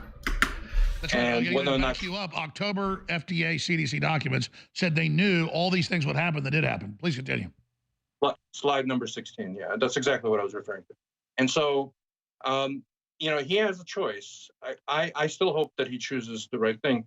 I think that the deep state operatives like Rick Bright and Janet Woodcock, and I have evidence for all that, sabotaged his plan when he gave an order to make hydroxychloroquine available to all Americans. They spun it and issued an emergency use authorization. We found out Osama, yeah. Not in the hospital. Exactly. 2012 was a crazy year. I definitely took December 21st off work and hung out with my family. Don't judge me. But I mean, just in case it's too much doomsaying. I was like, yeah, maybe. There were too many parties going on to go to work. Yeah, it really was. It was like, honestly, not a bad year, I don't think. Let's see. No, that was a shit year. But I lived through it. It wasn't the end of the world. Most important part. I think I do remember that, Dr. Baby. Yeah. Fucking Osama. Is globalist control. They're wanting all this. Oh, Bin Laden. They're trying to divide and conquer us along all lines. In fact, I was intending. Trump says most Americans dying from COVID are unvaccinated. Donald Trump said Wednesday that people unvaccinated against coronavirus are the ones getting very sick. Yeah, we heard that. I came up with the vaccine with 3 vaccines, Trump told the Daily Wire. I didn't just come up with a vaccine. I came up with 3 huge vaccines, okay?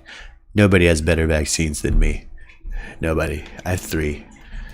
He's got more vaccines than Don Wells has alibis. You know what I'm saying? Today, that was on my heart to bring up how they're trying to divide Christian from Jew and to get your take, but I didn't want to bring that up, and then you brought it up. I've pointed this out before. One reason I like to talk about Alex Jones is Alex Jones, even though he is a doomsayer, and I don't like that, he pushes his own vitamins. Respect the game. He is never really on the anti-Zionist like weird Zionist agenda conspiracy train. His children are Jewish, so he's normally pretty pro Jewish things and people. He's not an anti-Semite, is what I'm getting at. I respect him for that. A relationship divine, and so and I see that in went to Japan in 2012. Well, but I that risked it for the biscuit, Anna. I want to talk about my own. That's cool. And I'm calling out my own people. Start living by the law and stop getting on your knees and sucking up to the corrupt government and selling out the congregants and the people that have put their trust in you to help them connect to God. Anyway, that's my commentary on religion. And Dr. Zelenko, I love you too, because I know you have God consciousness. My spirit feels really great when I talk to you. I love you too. Exactly. They have groups that have been divided and manipulated. Ooh, coffee hitting good this morning, dude. Anti-Jewish groups, they're being manipulated. If you look at the Jewish cold iced coffee, the black supremacist groups, all of it's stupid. Ooh. Yeah, man, I did. Hey, look, it's kooky, fuck, man. Trump is fucking kooky. Again, I think crypto liberal. Got a whole rants page where I clip stuff now, and I'm sure Trump will keep showing up. He's not done. I guess this dude's just going to keep making words until he's out of breath. And, you know, we bury him. And then I bet his tombstone says something snarky. Like, yes, enjoy the shadow of this huge tombstone. Like, God damn it. There's an evil manipulating us against each other, and we have to transcend it or it's going to win. It's very simple, and God's watching. Because only... That's right. My mom texted me about Osama bin Laden. That was weird. My mom will message me about random. She used to be that way, where it's like something crazy, and I would have we'd almost have a weird feeling. Get a message from my mom like, "Yo, Osama bin Laden got murdered by us. We finally killed that son of a bitch." Like, whoa, what? Yeah, he'll always have something to say. And Klaus Schwab are afraid of the coming. I hope he's pre-recording stuff too, so after he's gone, they can make a hologram. It's just like, because it's the death of them. My hands are huge. China's small. Oh, they'll have like a motion sensor thing on his gravestone, so every time you walk by, like in Star Wars, the hologram pops up and starts talking at you. Yeah, it's like, this is where I'm buried. It's the best. I put gold flake in the dirt. Like, or whatever. This is his completely gold coffin, I'm sure is what it's gonna be. He's got a house, or a penthouse. It's just nothing but fucking like platinum and diamonds. A platinum and diamond coffin. Dude, that's a funeral worthy of only the Migos. All three Migos. Get a gold, diamond, and platinum individual 3-piece coffins that fit together and they get buried together. Sorry, I don't know why I'm talking about the Migos. Hip hop, I've been still on my mind. To connect with the infinite and the eternal, and you have to. That's right, Dr. Baby. I think I remember that shit too. Courage. We grew up with some degree of freedom, not because of us, but because our parents and grandparents fought for it. The question is, will our kids be free? Well, the answer is, are we ready to fight for it? Are we ready to sacrifice? That's right. We're living off gas they put in the tank. Yeah. So how about the next generation, our kids? I hope they grow up with the ability to thrive in a society of God consciousness. But it depends. Where do you find this old anti-vax rabbi? Environment for that to happen. Stay there. One more segment. Where do you find an anti-vax rabbi like that? The catalyst is here to go to the next level. We have to decide whether we're going to do it or not. Dr. Zelenko is our guest. We're going to come back to the final segment with him.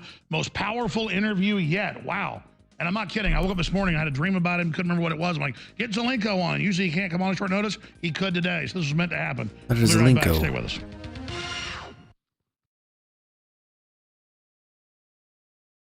Right. It really is, Dr. Baby. I think about that a lot. We've lived through a lot of significant historical events now. I want to thank all the InfoWars listeners think about that a lot. and viewers for your past support in the last 28 years. We have truly, with God's help. Damn, dude, he hits the ad breaks, man. He really hits those ad breaks. I feel like I have the chat. I have homies hitting y'all with the ad, and please be sure to like, share, and subscribe more than I actually do it. I had to pre-record the ads so I could remember to plug BARKBOX and Atlas VPN. Link in description. Because I'm that bad at remembering to do it. This fool, you get 12 minutes and he hits you with that ad. 12 minutes, hit you with that ad. That's wild. YouTube unmonetized, but I don't think it's every 12 minutes, is it? That's crazy. If I'm grumpy on a stream or it's a short stream, they're ad free now, and I put grump stream on it. So my bad moods are free. My bad. Big dude, big mood, man. I got a big mood. Debbie says, I was watching a documentary yesterday on BBC about Afghanistan, and Osama was mentioned in that. It goes back to the British plotted against last Israeli king when he visited the UK. Yes. Word, Debbie. Yeah, link in bio, baby. Man. Yo, we still got the Merktus hoodie active in the merch store. I'll plug that right now. Still hella excited about the Merktus hoodie. We got some more limited edition stuff coming your way. I gotta get with Az because I'm trying to get the mustache and the M on some merch, but I can't find the source image, even though it's an emoji in the Discord. It's gotta be somewhere. I've got it stashed somewhere. I gotta get it. You know. Oh, thank you. Oh. What is this ad? What is this ad? Now live. The Reset Wars have begun. The Reset Wars. At resetwars.com today. What? Guys, not a sponsored website. They don't sponsor us. Don't go there. Rest in peace, Desmond Tutu. Ladies and gentlemen, Reset Wars is now live. You can see the course. Mind Wars, Spirit Wars, now. Game-changing, most powerful info I've ever released at resetwars.com. Reset Wars. All right, ladies and gentlemen, we have... Are you prepared for the war on your freedom, mind, and soul? He's starting to sound like Chris Chan. Are you ready for the true and honest mind, soul, body, boyfriend-free girlfriend connection? Coming up in the next segment to deal with COVID-19 and everything that has been unfolding since then. But I wanted to spend a few minutes here in this segment speaking to you about what I'm going to cover in the third hour today. And that deals with the January 6th committee and what's happening there. You know, Alex, Uncle Alex is actually where I learned why I do the mic the way I do. It's hella comfortable. Yeah. This is how I do the same thing. I don't think him and I are related. That'd be awkward. Peaceful, leave the building, don't be there. But they're acting like because his son Don Jr. and a bunch of Republican congressmen and others were telling his chief of staff, hey, tell the president... The mob was summoned to Washington by President Trump. Breaking unhinged demon Liz Cheney hints federal charges against President Trump. Where the fuck did they get this gateway pundit? This is some old right-wing news. That's the most opinionated opinion piece headline I've ever seen. We want a 10-day this is InfoWars. Anna. This is horrible. Which again, ladies and gentlemen, is the motive. The amount of printed press he still keeps. To go attack the Capitol and make yourself look bad. I'm glad he's on right now. They're trying to spin this right now. They're trying to spin all of this right now. He's my older brother. If it's proof. So that's what they do with every piece of information they get. Oh my God. My real name is Jimmy Jones. On no relation. Mark Meadows, the chief of staff's phone that they got, that he gave them. To the other Joneses, just that Jones. Only relation to that Jones. To stop everything. And then they turn that around and act like, oh, see, it's proof that Trump was in command. Liz Cheney and demon. Why would you ask him to stop it if he wasn't in command? That's ridiculous. It's like calling the fire department to come put a fire out. They didn't start the fire, but you call the fire department. Who had a better chance to electronically tell the 600 people out of 1 million that were foolish enough to go inside to turn back? Joe Rogan. Only Donald Trump had that megaphone. Oh, fuck. I failed that question. When he asked that, I was like, yeah, Joe Rogan did. Yeah, he would have the power to turn them around electronically. Because he's an incredible reach. And it took him but the answer was 30 Trump. minutes from the time he was asked to do it. And he definitely wanted to watch it, wanted to know what was happening. A little bit of a slow response. I'll give you that. What? But that's it. Obviously, he wouldn't blow his feet off. Obviously, he wouldn't want this. This destroyed Trump at that level. It totally hurt him. So I'll be talking about that some more because I've gotten these subpoenas, not subpoena, subpoenas. It's 3 subpoenas now. 1 subpoena, 2 subpoena, 3 subpoena, yeah. From the House Committee on Un-American Activities Part 2. And I know that whatever I turn stuff over to them, will be twisted and misrepresented. Now, I got there, and within 5 minutes of me being there and seeing flashbangs and attacks and smoke. Subpoenas, man. Getting served papers is no fun, man. My baby mama sent a process server after me to deliver divorce papers, and I dodged that fool for like a day and ended up calling him like, what the fuck you want? I'm here to deliver some, I gotta serve you with some papers. I'm like, fucking what papers? He's like, I can't tell you until we're in person. I'm like, that's a trick. Fine, serve me these papers. I already knew it was divorce papers, but I was, dodgy. It sucks getting served. It's no fun. Some people are too dedicated to being a process server too. And the only people I've met who I've known some people who were in sales who used to be a process server, and those are some of the most vicious sales people I've ever known. Like they won't leave you alone until you buy some shit.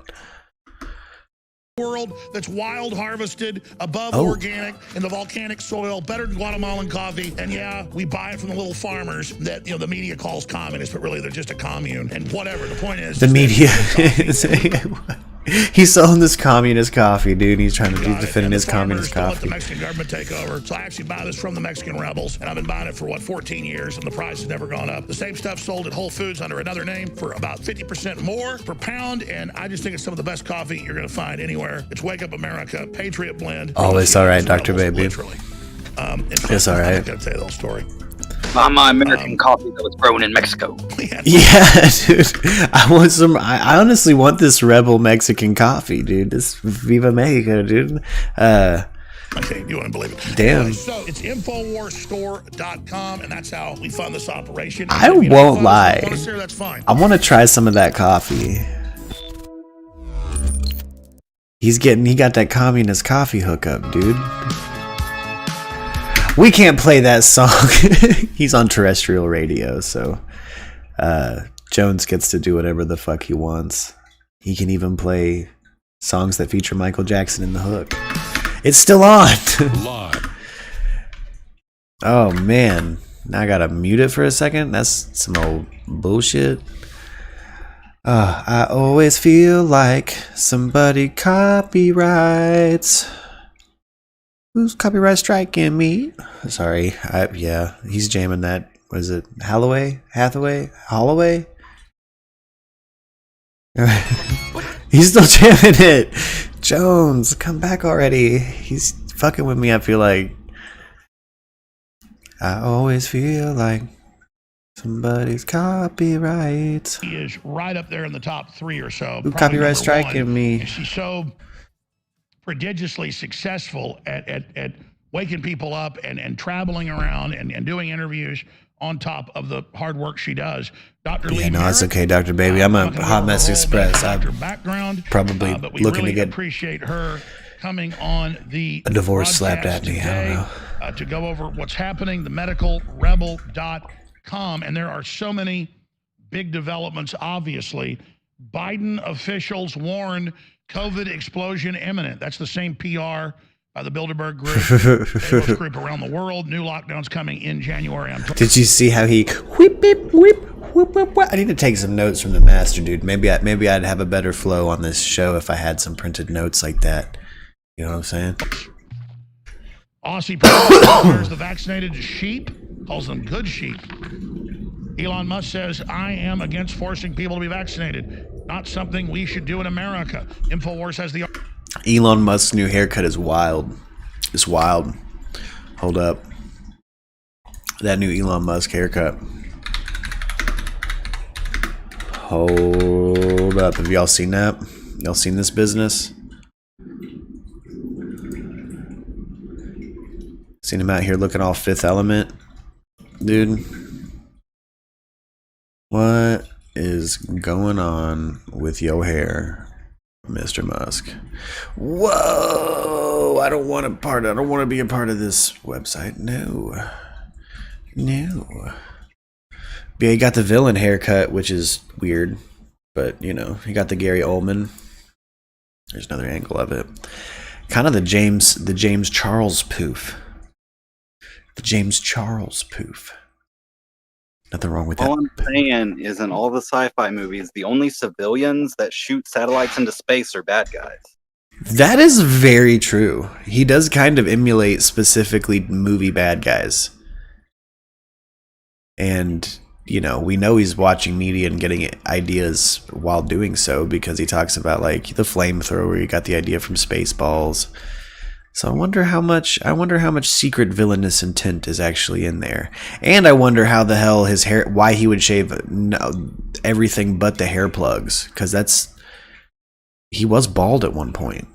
I don't know how he got his hair back like that, but whatever product regrew Elon's hair, I would love them to sponsor the show, because they gots to have money now. Because look at that, that's Elon before the hair plugs, dude. He can't pull off the Gary Oldman with that. With this? Where's the photo? Give me that business. What? Agree. Yeah, there we go. What happened? How did that... It can't be Rogaine. Can't be the hair club for men. I want to know what he took to grow that hair like that. That's not a toupee, that's coming out of his shit. That's his. He bought it. Isn't that sad? Absolutely. That's a great example. What was that? Oh, I said it's either a toupee or he did that surgery where they take hair follicles and put them back on your heads from other places of your body, as if that's actually a thing that happens. I've just heard about it. Yes, I think they must have hair plugged He's him. rich enough to afford it if it exists. So Exactly. Well, and I think I know that Joe Rogan's talked about having had hair plugs in the past. He's got a fucked up scar in the back of his head because they'll take him from the place where like some hair grows and then put it on the thicken the top of your head. But that looks like some pretty, like, did he clone himself and steal that one's hair to plug in? Because that's a lot of hair plug. No, it's not sad. If you needed it, you would get it. Absolutely. I would get, no, I don't know. I'm just gonna shave my head. I've shaved my head in the past. I got no problem. I'll shave this shit off. I got no problem. I don't know if I'd do the plugs. Seeing that in the news, confirming what you're saying, that some areas of the United States are now trying to block basic. I kind of promised I wouldn't. For people that have lung infections. I mean, this is beyond. Promised criminal. myself I wouldn't. I'd just shave it when it started going. In Ohio, it was azithromycin and doxycycline. Now, I'm gonna doxycycline for a lot of. I'm gonna, Dr. But I got to. It's a very shave safe it. drug, and it's been used for, like, dermatology used it. I took it multiple times for acne, rosacea in my, life. Come on, this isn't controversial, but there's a hold on it. Now, I will say this for people out there going to pharmacies. This is the reason to use independent pharmacies. The good news about independent pharmacies, where the government's not getting too involved, they still will give out ivermectin and hydroxychloroquine and these things. But you go to one of the chains, and they've been told from on high not to prescribe it, even in states like mine, where I practice, where there's no prohibition on using ivermectin. Well, private pharmacy. So, time to support your local pharmacy. Have y'all heard of that before? Big deal right now. Where can you get it, those? Klaus Schwab and Bill Gates and the UN. Is that illegal? whenever medical doctors or U.S. senators who are medical doctors, like Independent Rand Paul, farming? What is he try to give talking a about? speech about natural immunity being 27 times Get the money better equals than get the this hair. Pfizer That's shot. true. They censor him on Google and YouTube, and the Senate just puts up with that. He's a I mean, priest in a imagine small the elephant. level of this control of telling doctors Exactly, what they Anna. can prescribe and telling senators what they can say. Yeah, I mean, the censorship isn't science.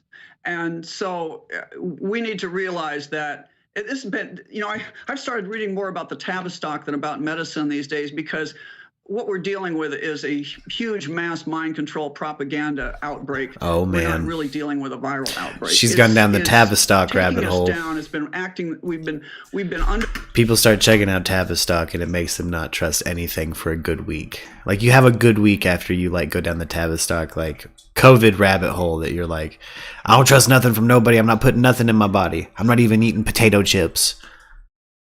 And I don't advise anybody live that way, but yeah, that's hilarious. The impression that we could speak freely about medicine for a long time, but it turns out it She's hasn't in the been grips true of for a it. long time. The notion, I'll just point out that one of the couple things got us COVID here. fear. One was Obamacare, which made it so difficult for private physicians to act, as independent physicians because of all the Yeah. regulation, that they sold That's out true. to hospitals. So now, when it was before that, 70-some% of doctors were independent. Now they all work for hospitals, and the hospitals are controlled. But the other thing that we've been victim of is this idea that the only thing to listen to, we've taught all the new medical students and everybody, the only thing we can MK listen Ultra to B-roll. is There's some Leonard 30-year Kyle shit double-blind potentially. peer-reviewed study. Peer review is the Politburo attached to medicine and science. You have 3 or 5 people on the top of some journal. I have my own experience with this in my profession. And they decide whether or not something gets published or not. Oh, do now, they? Admittedly, there should be some kind of screening for some quality of Right, Dr. Baby? language I'm or dumb, but whatever. come on. But when you have a few people that decides on the basis of, for example, I had at one time, I had a publication that was submitted, and the response I got from one of the reviewers was, everyone knows you can't do this. It was about a surgical procedure. But I thought that was a funny review after I spent a lot of time and money and energy putting together a very quality paper. Everyone knows you can't do this. If you don't follow the narrative, then the peer reviewers don't publish. And the narrative can be controlled by funding the peer reviewers. That's pretty easy.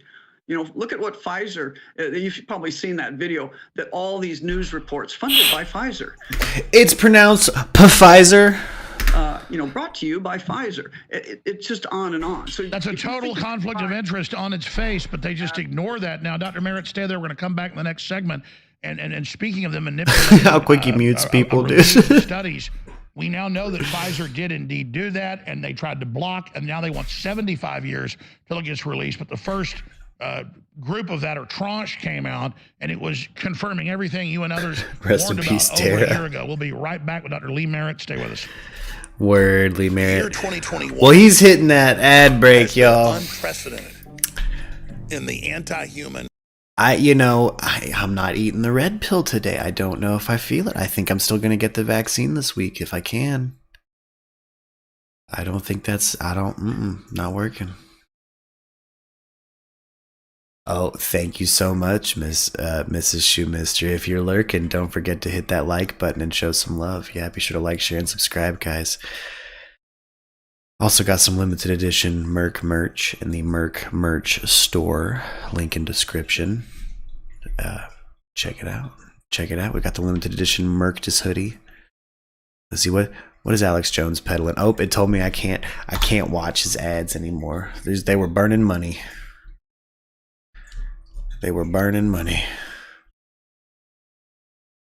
Man, Alex Jones is such a fascinating character. I still feel like he deserves his place on YouTube. I don't understand why he was banned.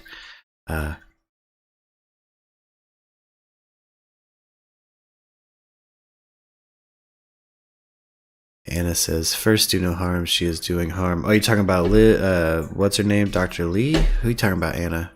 Who's doing some harm? Yeah. Do no harm if... try to take a pacifist stance if you can. Run away. Alex is kind of a god. I think he deserves his place on YouTube. I don't like that he's been canceled. I don't think he started the Sandy Hook stuff. I think he's guilty of kind of feeding into the Sandy Hook nonsense, but I don't think he started it. I think it's bullshit. He's potentially going to be prosecuted for having started it because he didn't start that shit. He just talked about it. He read someone else's article about it. And so I kind of, I think that to say that Alex Jones doesn't have a place would be like saying I don't have a place on YouTube. I think we do. I think we have a place. Dr. Lee. Yeah, Dr. Lee is she violating the Hippocratic Oath? Probably. I mean, I'm interested in these independent pharmacies she's talking about that are still selling ivermectin. Is that legal? Can you just do that? What kind of permits do I have to open a store and just sell like peyote and shit? I mean, I know I'll get federally rated, but what the hell? It's so weird. So please get the articles and the videos dealing with the globalist plan to trigger an open civil war or the third phase of the civil The war. globalists are trying to fucking pop off a third phase of a civil war. Alex. Buddy, calm down, buddy. Legislators and congressmen, Calm down, buddy. governors and others awaken to this, and if we awaken to it, the New World Order will not be able to get away with the operation they're planning to launch in the next 315 days or so. What? We are only 320 days or so out from the election. They will pull all this garbage. Before then, we're already in the middle of it. And please continue to financially support InfoWars while getting amazing products at the same time. Oh, really, Dr. Baby? Damn. At InfoWarsStore.com. Thank you so much. God bless and good luck. Start Dr. Babies. Come RX, come get some independent pharmacy. Start our own independent pharmacy. We got colloidal silver. We got everything. We got all the InfoWars vitamins. Peyote. Oh, you can't play that. I remember when copyright strikes. There was something so copy about those strikes. Yeah, wow. Alex. That was like copy strike wall. And I wanted to get the nuts and bolts of where we are and what's coming next and Omicron and the rest of it, but Omicron, Tavistock Institute, for those that don't know, the one cron to beat them all, the Omicron. They hired militaries around the world with the Tavistock Institute to engage in fear mongering, and they even use terms like brainwashing. This isn't our opinion. This is MK Ultra stuff. It was only because copyright strikes. So you're a medical doctor speaking about that. What is the big picture? And is it the way to beat this, not to argue every point of their lies and every new variant, but to argue the fact of their using this for their global government takeover, the Build Back Better Great Reset? Damn, Dr. Baby. You get down in the weeds and you get lost. And I think the point here is, they wanted to keep me on Dilaudid and I bounced. The guy without being prejudiced and confused by an inadequate medical or scientific education that we were Couldn't all imagine given, a liver thing, though, you brother. You just look at this and you say, I love you and I'm sorry. Is this really crazy? I mean, come on. Can they make up? This sounds like a made-up story. We've got all these countries that are highly vaccinated that are having this photo of the guy in the trench coat just staring at the Tavistock Center is exactly how your mind feels after researching the Tavistock Center. Like, it's such a this is such an image for me right now. Where you just feel the highest rate of outbreak. On the other there's not a coffee strong enough. Like, they come out with a news story saying South Africa, surprisingly low number of cases, even though they only have 6% of people vaccinated or something like that. I mean, the average guy would make the conclusion that if more vaccination means more disease, then maybe we should stop vaccinating, that the vaccine may be causing the disease. But no, we have to come out with variants. I mean, it's just too obvious. She makes it out like it's like, and then they come out with the new first I collect all 151 original Pokemon. I loved it. I had all the cards. I had holographic Japanese rare cards, and then they come out with the new generation of Pokemon. It's never enough for these people. You can't make this stuff up. If they thought this out, I will tell you the other thing I looked at. I looked at the 1918 history of the pandemic back then. And there were really 4 things that happened then, and most people don't. What even is a Pichu? Could you imagine? COVID-23, the Pichu variant? You would think it would be there. No, but the one thing that is there is microvascular clotting in every one. So something is happening. We've been prohibited from scientifically evaluating it. We've been prohibited from treating it correctly. This lady can't handle it. I hate change, like hate new shit. Or a medical system that really... Things that set Dr. Lee off. People, places, things, nouns. Wants to help us figure this out and treat people. Oh, I should meant they're killing people with protocols that they don't change in the ICU. That's right. They know sending sick people to nursing homes kills. They know. Oh, that doesn't sound like a good idea. There's Wuhan doctors that they're gonna put like anti-COVID proteins inside of bats or something. That doesn't sound like that's gonna end well. Isn't fucking around with bats how we got here in the first place? Wuhan, cut it out, Wuhan. Any type of treatment kills them, and they still are doing it now as we're preparing for year 3. Got you all in check. Right. And listen to what Michael Yeadon just said about the midazolam. In his mind, the midazolam, and I can't check all the things he has. He's. But it's on record. It makes you where you can't breathe. It's an assisted suicide drug.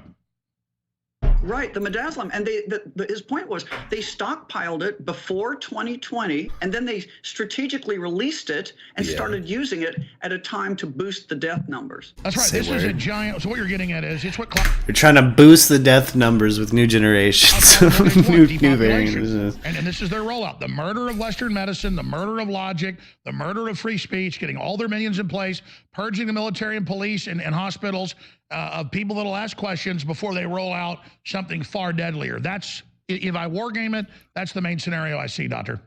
Right. It's fear that's driving people to do things they would not do in a normal situation. I mean, look, most people would have researched this vaccine that was experimental. Look, things we would normally do went out the window when everything shut the fuck down.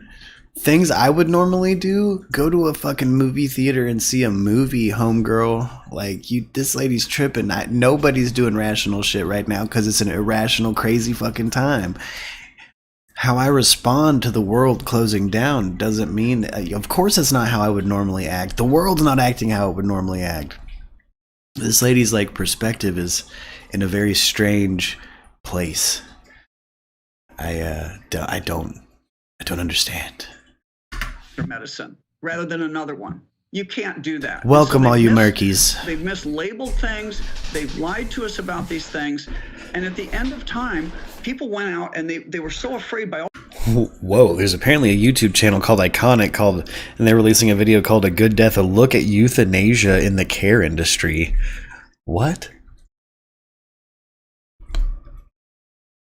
How do y'all feel about that? Like Dr. Kevorkian and shit. Assisted suicide, is it all right? Is it good? Is it bad? Oh. Christian Brothers thing. Of course, Dr. Baby. I'm glad they gave you a chuckle. The confusion and the isolation, everything that's happening, that they took this vaccine without really knowing much about it. And now we have numbers coming out that, as some of us predicted, are not good numbers. Well, that's what I was about to say. What we're having massive more numbers of deaths. The hospitals this year are actually full. They weren't last year. And they admitted, the German and British news, I don't even hide it, that you're twice as likely to be in the hospital or die if you've had the shot. And their answer is more shots, even though they don't protect you. I mean, this is crazy. But that's what I'm hearing the opposite of. Didn't the president just say you're less likely to end up in the hospital dead if you take the shot? That's all I've heard is the opposite of that. What is he talking about? If people weren't afraid, I think they would look at this more realistically. What y'all reading? But they're being afraid. And we all getting that news. Of course, the nonstop propaganda on television that doesn't tell you, and the mainstream media, that doesn't tell you the truth about this. So isn't this really an IQ test? The globalists claim they want to get rid of dumb people. I don't agree with doing that. But this really is Darwin Awards here. Well, what? Did he just say? What? Some of the smartest people I know ran out and got this. I mean, it's hard to believe, but they sure understand they go under Stockholm syndrome. Plus, the children don't deserve this. I mean, maybe it is because, like she just said, the most intelligent people she knows went out and got the shot. So if it's an IQ test and the intelligent people in this conversation got it, then where are the people of low IQs? Are they the people that didn't get it? That didn't get the shot or the low IQ? Because that's what she just said. I'm just going off the variables from their conversation, and that's adorable that she still feels that way. In the past. That's right. We know when new type of radiations are released, it's that at first our bodies aren't used to it. Plagues are connected to that. And now you're talking about major studies when we come back that just broke this week. Major studies by prestigious.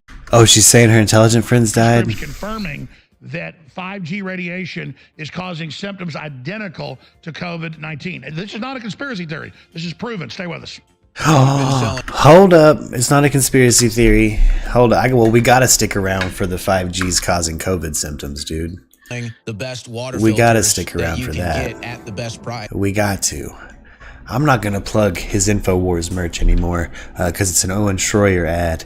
And I don't really like that guy. I like Owen Schroyer. She... But I don't know.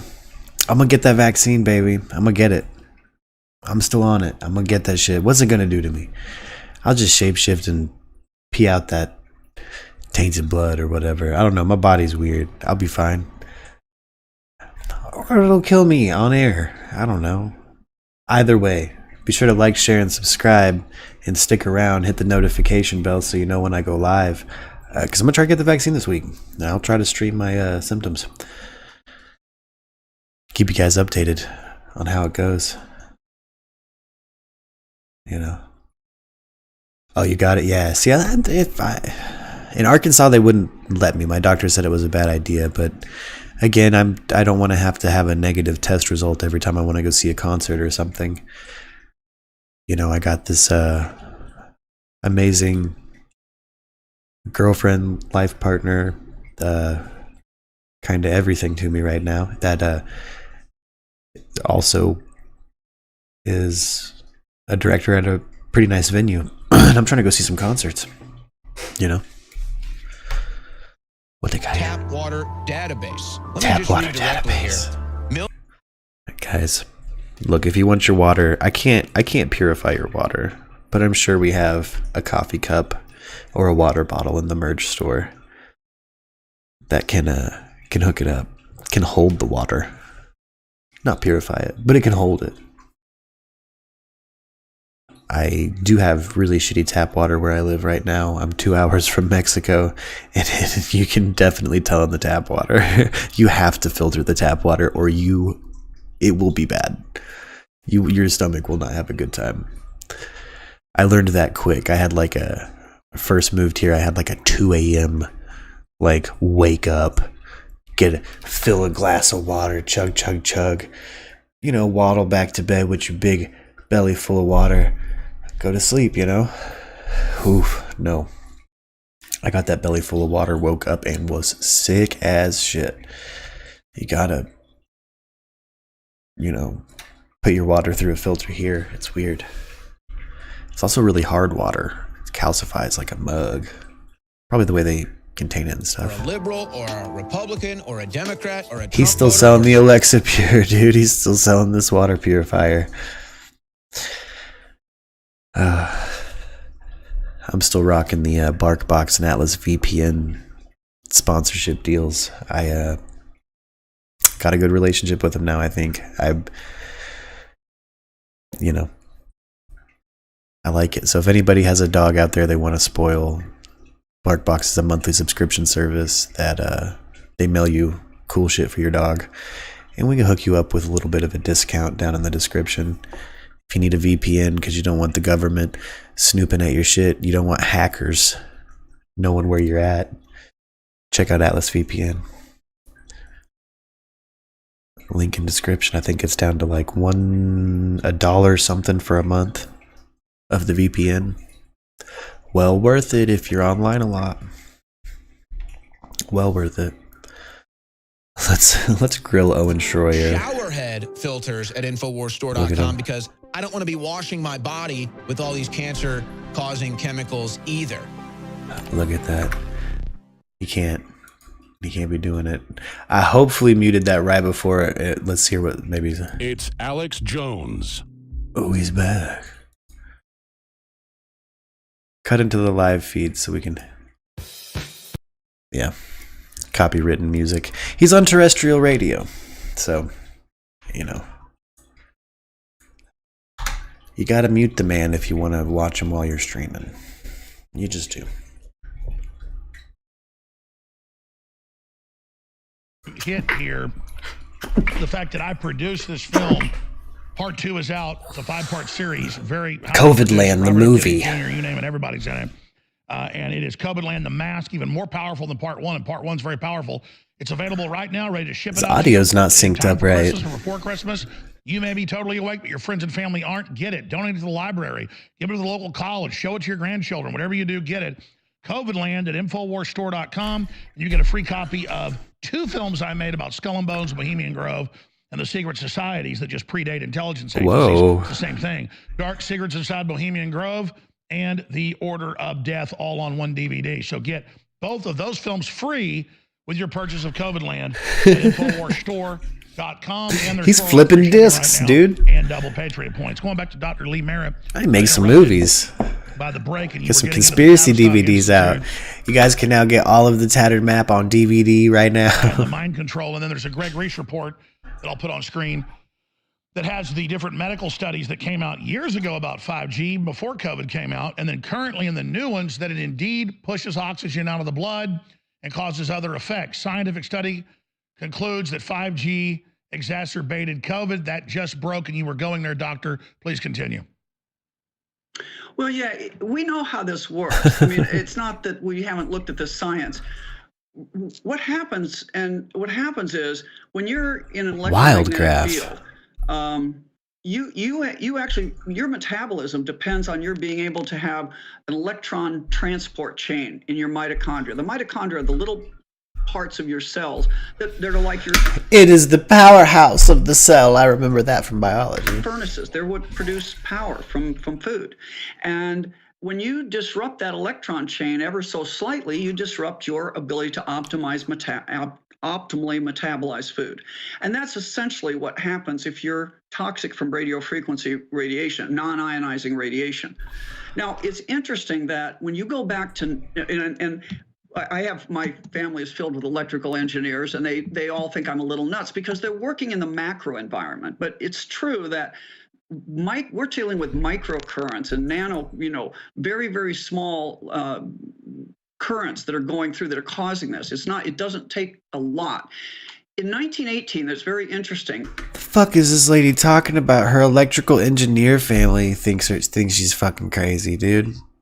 In like one batch of communication with this lady, she said that like her intelligent people got vaccinated and her electrical engineer family thinks she's kooky. Like she unintentionally shits on her own credibility, which is interesting as hell.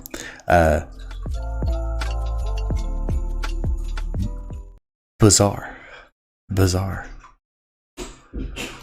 I mentioned earlier, they never proved transmission of grab flu. some coffee. They tried. I mean, they did even things like taking, and I apologize, the term snot, but that's not a technical medical term, but you know what it is. The goobers from your nose and your lungs, and they put it into healthy people. They couldn't get them sick. They also literally spun that stuff down, tried to purify it, essentially make it so if there were a small particle in there, it'd be concentrated, and injected it into volunteers, and they didn't get the flu. Horses came down with this, but they couldn't transmit it from horse to horse. So what was going on? Well, it's interesting that we call it the Spanish flu. Why do we do that? Because it didn't start in Spain. It started in Fort Riley, Kansas. And what was happening there? Well, we were training a group of Army guys to go overseas, and among those were telegraphers, the people that are learning to do Morse code. And it was the first time that humans were really around interrupted electrical signals, alternating currents. Yeah, and I needed that what refill. happened is even before that, we called it telegrapher's disease. Telegram operators, as soon as the lines went up, started getting sick. Not necessarily dying, but they were getting sick around the world. And so in 1918, 4 things came together. We had the telegraphers being trained in Fort Riley, Kansas. It's the first time that we gave our military a battery of vaccines before they went overseas. We had a drug that was being given inappropriately. It was called aspirin. And the Bayer and aspirin had lost their patent and were convincing doctors through the AMA to use it whenever there was a fever. And we have a lot of these memory books from 1918 that show doctors just pushing handfuls of aspirin into these young recruits that were sick with the so-called flu. Well, ultimately, we sent a pathologist, William Welch from the Armed Forces Institute of Pathology, who did an I just slid across this apartment. And what he That found was an emergency pee. Boy, I really had to pee. Bleeding into their lungs. Again, inflammation and terrorism explains some of this. A lot of people died, but it's interesting who it was and what. And then when it went overseas, think what we also did. We also vaccinated our overseas people, and we took over the telegram and ways to do high volume signaling with this thing, so we can get it across the English Channel to France, etc. So, and Dr. Merrick, let me just back up what you're saying, because I've been studying this long before this even happened, and I know you have. And this is mainline medical research. What you're saying isn't like something kooks came up with. And here's the difference. They argue, well, the sun is this giant electromagnetic microwave. So why are you, please try to explain the 5G conspiracy to me. When we go to bed, when we get up. Because I'm not understanding it yet. And yeah, it gives us cancer actually. I know I peeped through a portion of this. I know. It's what makes the plants grow. We're in a high level of electromagnetic radiation. But what I've read from the studies is they've done this with ants, with birds, and with plants, with just the regular cell towers that are, again, are the longer wavelengths, and of course up close are really deadly. What? Just like the small ones. It's not debatable. You could type in 5G and cancer, and you've got Wired magazine articles 5 years ago with prestigious scientists saying, yeah, massive energy absorbed. Why would it spike it? Slowly, you can adapt to it to some degree, but you're right. I don't trust any of their information. It's hard. And that's what happened when you bring up the sun. Most people don't realize that before the telegram lines were laid, we didn't have seasonal influenza. Influenza was something that had a worldwide outburst. Influenza comes from the word to influence. Nobody knew what it was from, but they knew that periodically back into the 1500s and 1700s, there'd be an outbreak all around the world, and then it would be absent for decades, and then it would happen again. And it turned out a very smart astronomer, I think from Winnipeg, looked back at this and said it correlates with sunspot activity. And so do wars. I mean, like even Bain Capital, Goldman Sachs, they're all obsessed with sunspots in their own literature. They know this is real.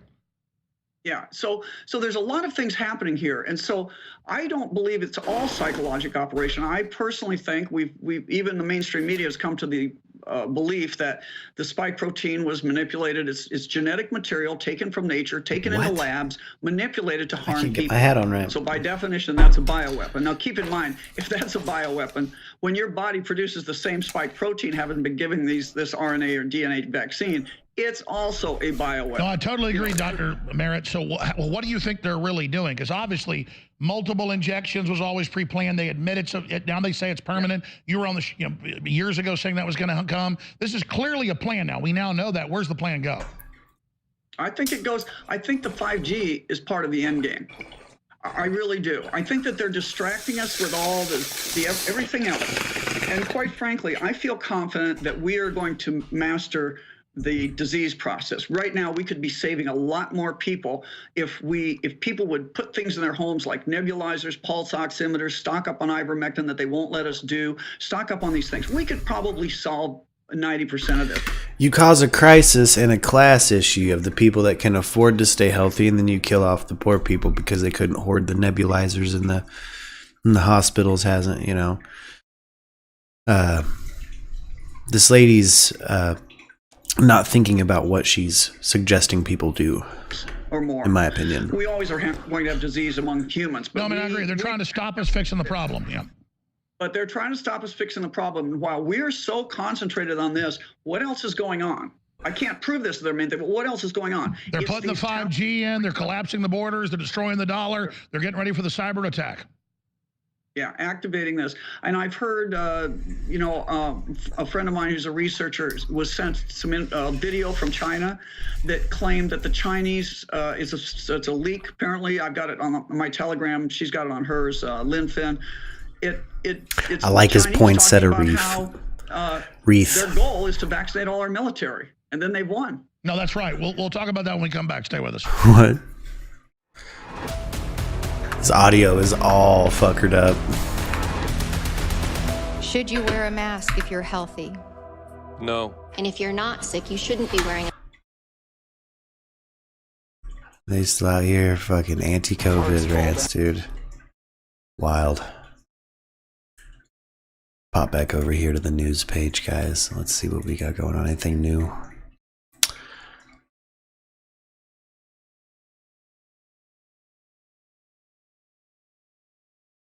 Let's see. Democracy's at risk, according to Kamala Harris. Is that what she just said? Released 41 minutes ago. What do you see as the biggest national security challenge confronting the U.S.? What is the thing that worries you and keeps you up at night? Frankly, one of them is our democracy. And that I can talk about because that's not classified. It really does.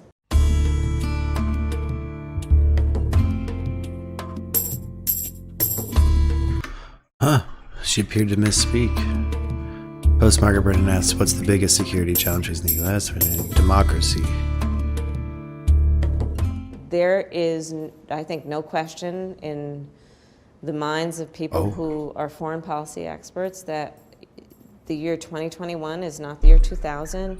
You know, I think there's so much about foreign and domestic policy that, for example, was guided and prioritized based on September 11th, 2001. And we are embarking on a new era where the threats to our nation take many forms, including the threat of autocracies taking over and having outsized influence around the world. Already functioning autocracy.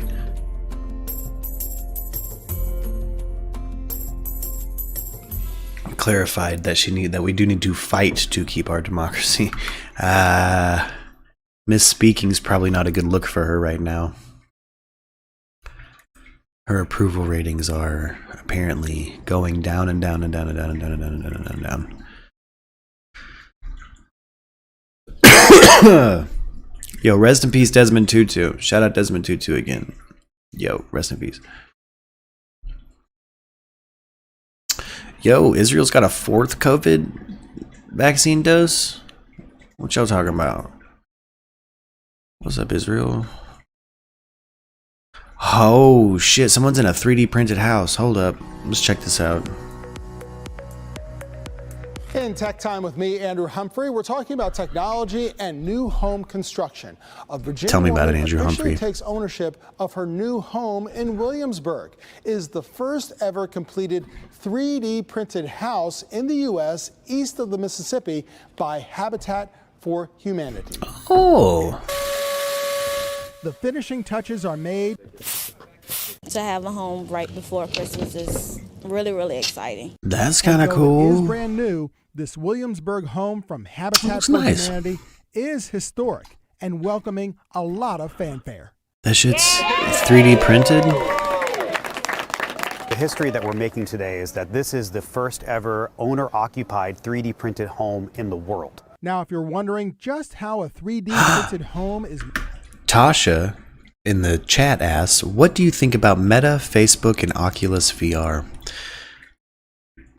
Well, I think that trying to sell digital real estate in like a VR map, on like a digital map, is silly as hell. The fact that did you know somebody paid almost $500,000 to be Snoop Dogg's next door neighbor in Metaverse? Like, that's crazy to me, Tasha. So I feel the same way about Meta and the Facebook and the Oculus VR as I do about like NFTs. I don't see the use for them in what I do, and I don't think I'll be investing in any like metaverse real estate. You know what I mean? made, check out this time-lapse video.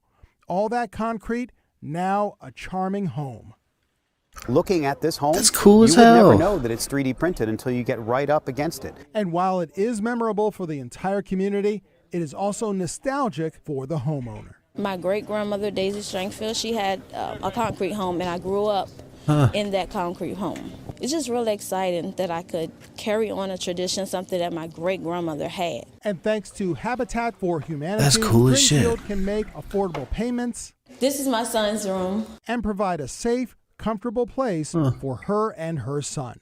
I just want to. Oh, that's a cool kitchen area too. And this That looks pretty different. good. They got the Ultimately, chrome this is appliances. the American dream. This is home ownership. And this is something that we know April's wanted to achieve for a long time. Family and friends can come and share that moment with me. All just in time to be home for the holidays. Aw, thank you so much. I'm going to add it to the tree. This is Local 4, not 3 CBS. What the hell? WDIV4? Where'd you source this? Where'd you source that story from? With lumber prices soaring, Scalping. and I scalp. more homes I do needed that. It's like for the whole people in need premise of my show. and for other folks. That's Tech Time with me, Andrew Humphrey. Back over to you. Yeah, it really feels like a win-win for everyone, you know? Technology is advancing to the point that we're seeing, 3D printers making homes, and then you're also giving back to families who are so deserving. And we know there's a housing crisis and housing shortage across the country. Okay. Let's watch this here from let's if anybody is a little confused, Tasha asked, in the chat what I thought about the metaverse and Facebook and Oculus VR. I'm going to put on a quick little thing that runs down for you out there that maybe don't know what metaverse is, what it is. A little explainer from Reuters. Facebook is planning to rebrand itself with a new name to focus on the metaverse. South Korean millennials and Gen Z are also gathering in virtual alternative worlds. The term metaverse is fast becoming a buzzword in tech and business. But do you know what it means?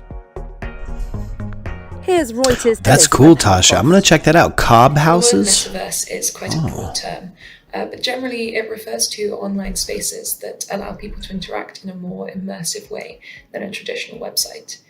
This could be through the use of virtual reality, so wearing a VR headset, but people also use the term metaverse to refer to virtual environments where you have an avatar, a little cartoon person representing yourself, and you can walk around and interact with other people's avatars, like in a video game.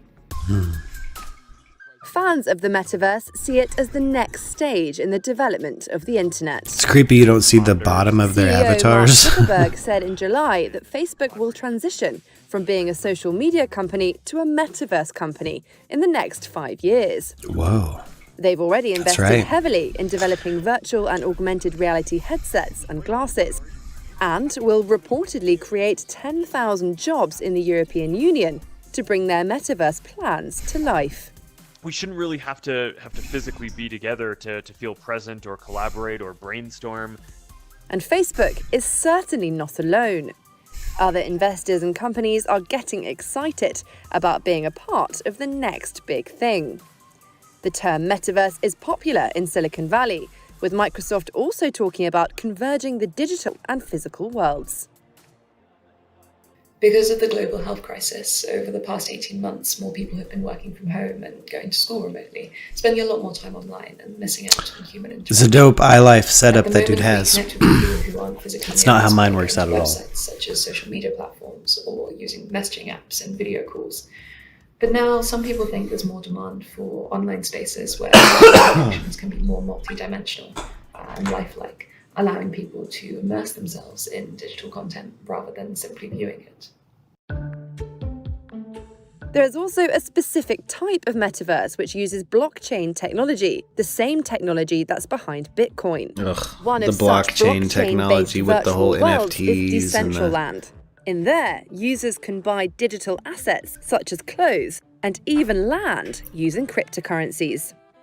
Fashion companies are noticing the trend, experimenting with making virtual clothing which people's avatars can wear in metaverse environments. While the metaverse offers a new space for people to socialize, trade, game, and even attend music concerts, right now, it's still no comparison to the real world. So you might have seen science fiction films that are set in fully fledged metaverses or alternate digital worlds that are almost indistinguishable from real physical life. But that's still the stuff of fiction. At the moment, most virtual spaces I've seen look more like the inside of video games than real life. That's the metaverse, guys. I like the fact that there is a VR option for people out there. VR gives me it's too immersive for me.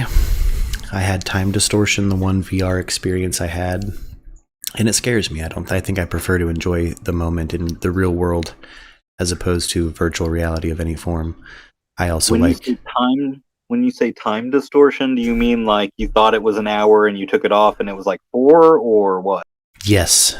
So I thought it was a straight up like 20 minutes. I thought I spent 20 minutes playing like everyday shooter on PlayStation 4 and took the rig off and was like, man, that was crazy. And it's like, that's like the craziest 20 minutes of gameplay I've ever had. And they're like, you were playing that for 4 hours.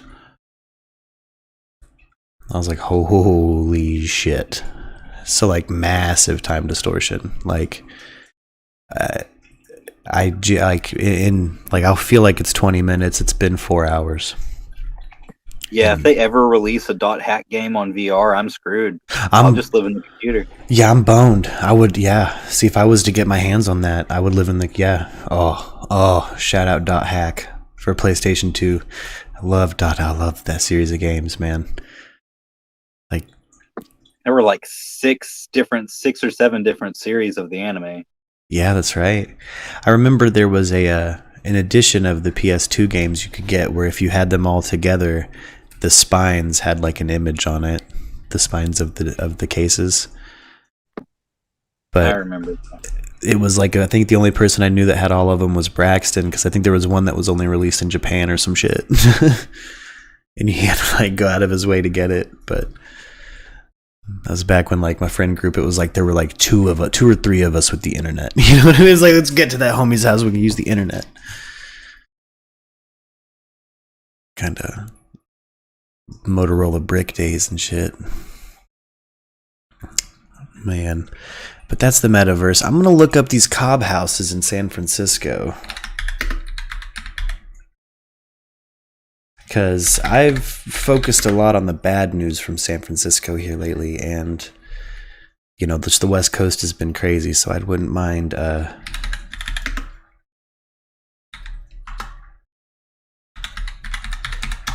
some good news from San Francisco. Oh, wow.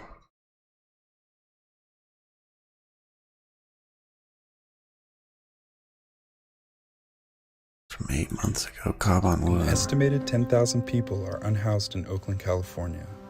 They don't have safe ways to cook or store fresh food. Huh. Basic. For the house of we are building an alternative. This project represents hope. How do we actually create? Oh, really, Tasha? Tasha says that in the VR experiences she's had in like the online interactive things, there's kids with toxic attitudes. Yeah, I don't know if like VR, that I would imagine that's going to be a problem in anything digital. For the house of this. Look at Cobb on those. Wood is a project that grew out of the needs of the residents of Wood Street. The fires we used to have here, Holy they would spread sometimes. shit. People's campers would burn down. So it became an issue with safety. This is one of the reasons why we need a kitchen, because this is our kitchen right here. This is very toxic, this is very dangerous. Cooking food on Wood Street is very difficult. We would constantly run out of propane and would just have to eat snacks for the rest of the month. Whoa. So here we have our nice refrigerator that is always stocked to the point of busting out.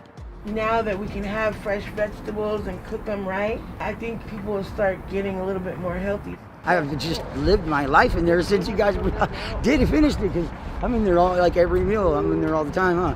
Because it's great. I can eat again, I'm probably losing weight because I wasn't eating as much.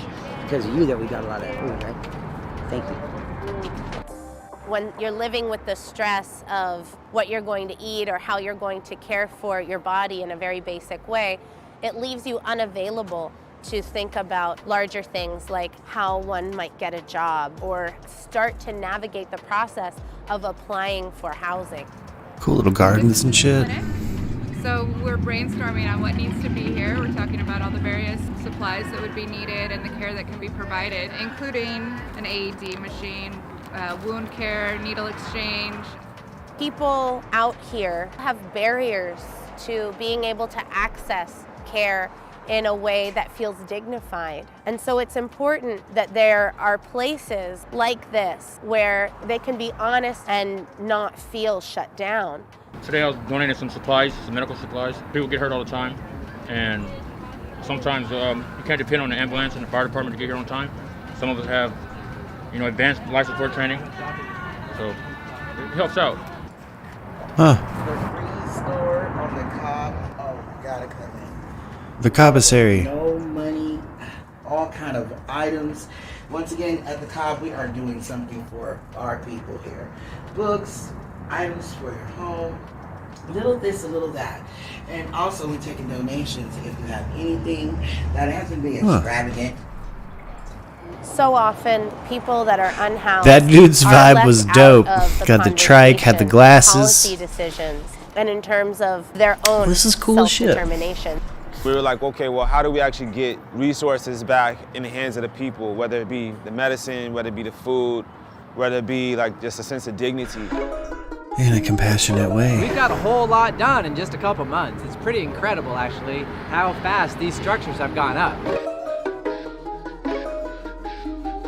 We started off just building the kitchen, doing it framed with the pallets and filled with trash that was here at the encampment. What's really amazing about these structures too. Oh, it's insulated with garbage and made out of that's cool as and shit. They are great for community participation. Look at that. This is the Cobb, the sand placed around local earth that we're using to just put right on the walls. And it's a great skill that the residents can be involved in learning how to do. Anytime you have an artistic event happening in your life that you're in full control of or any way near control, you have a changing experience with it, of course. To show unhoused folks that they are deserving of something artisan and intentional, and that hundreds of people are donating their time to build with them, for them. It's planting the seed of them going on an upward trajectory, like, I am worth it, I deserve this, this is for me, let me join it and boost others up in the same way. There's nothing better that anybody could be doing than living their dream and helping other people at the same time. So that's why, I'll do anything I can to help out around here. Anything that we can have. Those cute puppers too. Cooking, life skills, hard skills, soft skills is good. This is the first place I've ever seen like this. It's like Disneyland. Once folks know about it, then they'll come and participate. I'm excited about learning from people too. Like, somebody was telling me the other day they're going to teach me how to make mayonnaise. I can come in here in the middle of the night and make hot chocolate. You gotta have fun to have a community, otherwise nobody's gonna show up, right? Huh. We're hoping that this project will really serve as a design, as a model that could be duplicated. We're serving 150 people. I do have a in bong one out in the encampment with a fraction stashed of the in the money garden. that That's it hilarious. takes government entities to do similar things, and we're doing it rapidly. We're seeing, well, what do we have around us? What community we have around us? How can we build something from the richness of our community that we currently have?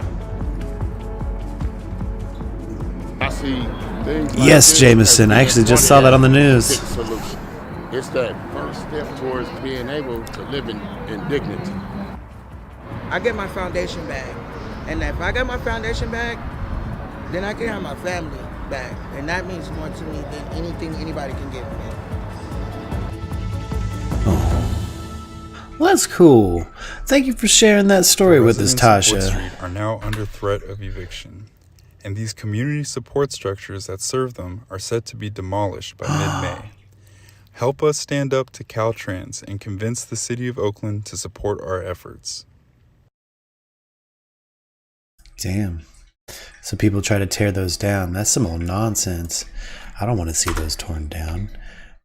Jameson brings up Israel is administering a 4th round of a COVID vaccine. Let's see if we can't find that headline here. I just saw that. Where did it go? Here we go. Israel is set to offer a 4th dose of the COVID-19 vaccine to people older than 60. A health ministry expert panel recommended the 4th shot on Tuesday, which was swiftly welcomed. Oh, wow, Jameson. That'd be kind of cool if it works on future variants. Potentially does. Great news that will help us overcome the Omicron wave that is spreading around the world. Israel's announcement comes after the country confirmed its first known death from the Omicron variant. A medical center in Beersheba said the man in his 60s died on Monday, 2 weeks after he was admitted to the COVID ward. He also suffered from a number of pre-existing conditions. On Tuesday, the health ministry said that there were at least 340 known cases of Omicron. The government expanded travel bans this week to include the United States, Germany, Italy, Turkey, and Canada to try to curb the spread of the virus. Bennett's office said it had also encouraged remote work by reducing office attendance to 50% for public sector employees. Meanwhile, Defense Minister Benny Gantz ordered the military's Homefront Command to prepare for the eventuality of 5,000 new cases per day, according to his office. Pretty interesting stuff. I saw another article about why people are being pulled to extremes. And I thought maybe it'd be interesting to put on while we're kind of entering our 4th hour of the stream. See what we got going on here. Let's see.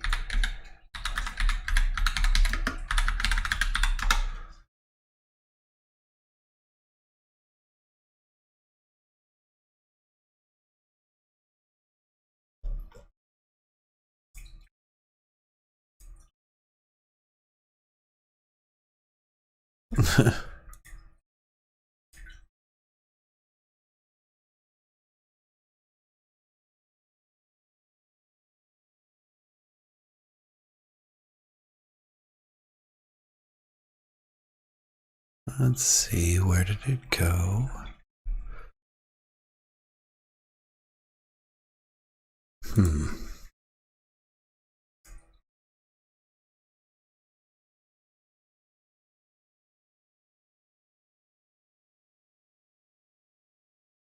Where did that shit go?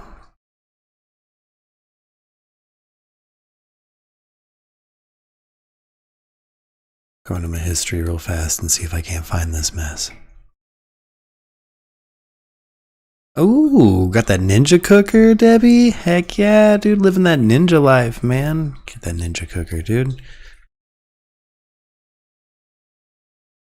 Let's see.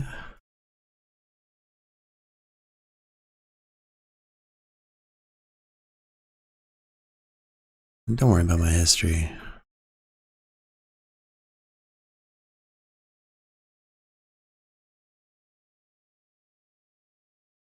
On here, gang.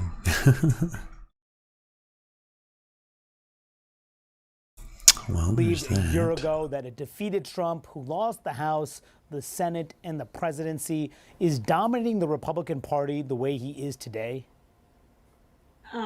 In normal days, Manu, I wouldn't believe that. Maybe, in the era of pre-Trump, that would never have happened. A losing presidential, not just a candidate, but a person who did not win re-election as president is pretty much persona non grata for the party.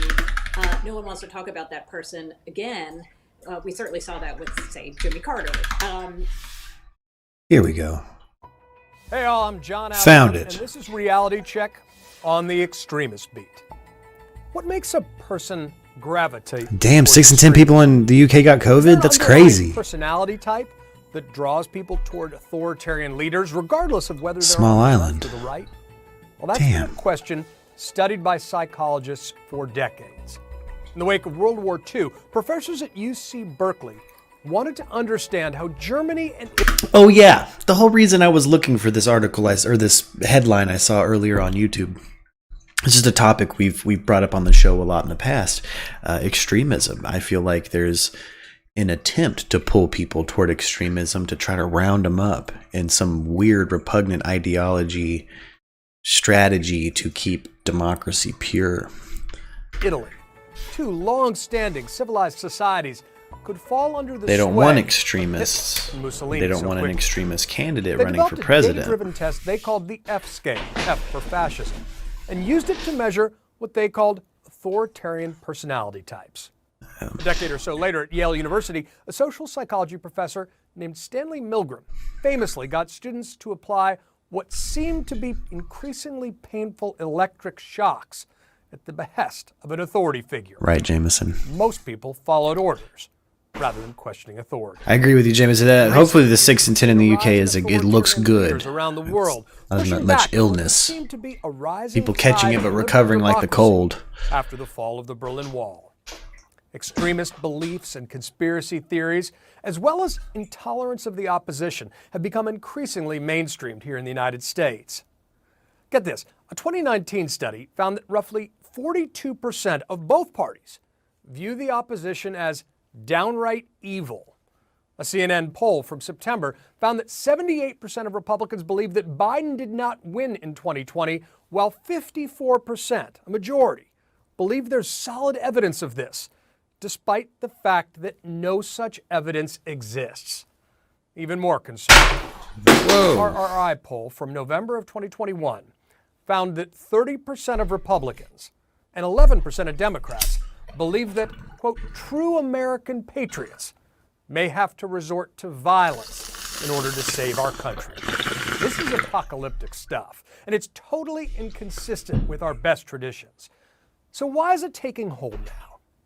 I want to look beyond Donald Trump and the feedback loop of partisan politics to see what modern studies are saying about the underlying psychology of extremism.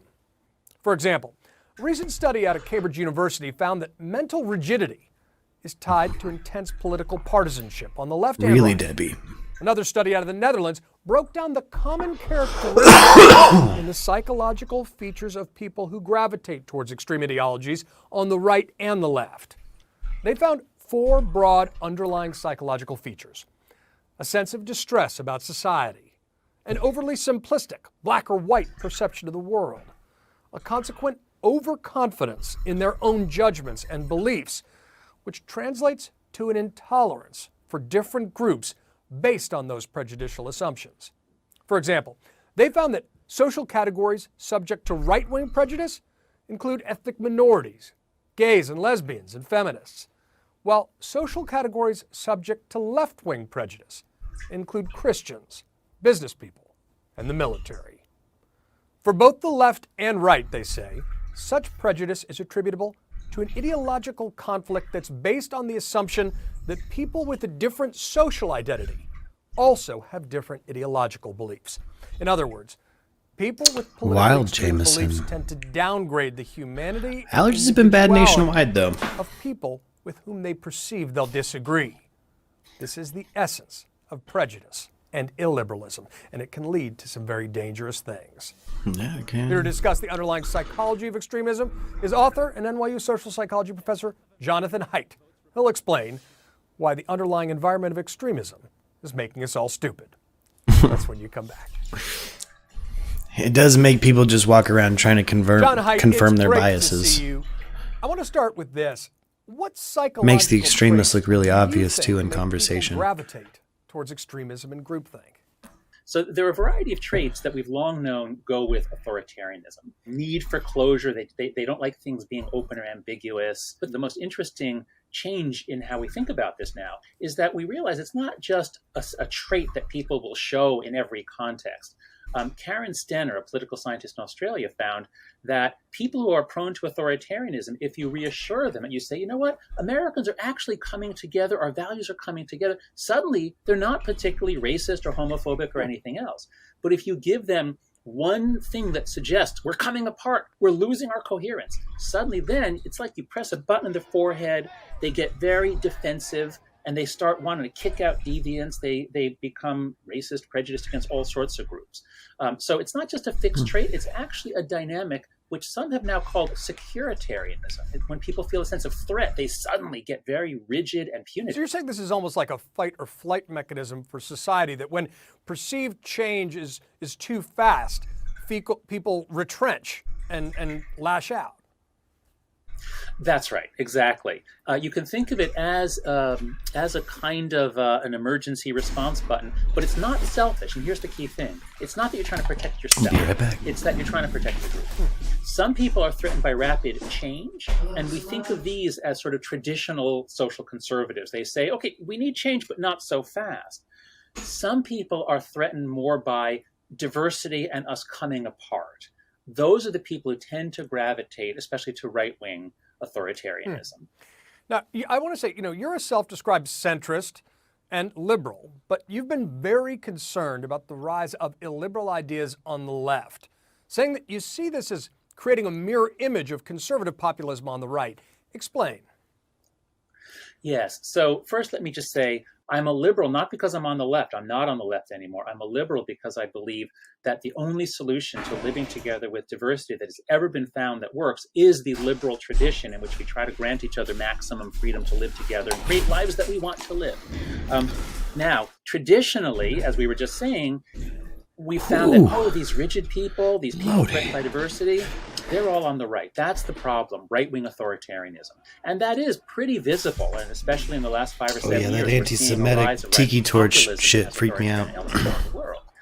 But here's another interesting twist in recent social psychological research. People have been looking for left-wing authoritarianism for a long time. Some have called it the Loch Ness Monster of political psychology.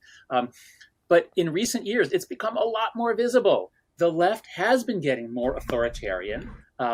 There's interesting research showing that in 2015, there was what we now call the Great O. Something happened to white people on the left. They become much more strident. They moved much further to the left, and they became in some ways much more illiberal, more focused on telling people, here's what you can't say, here's what you must say. So it's a really interesting time to be studying political psychology, and it's changing fast. The Dutch study found that political extremes believe conspiracy theories more strongly than moderates.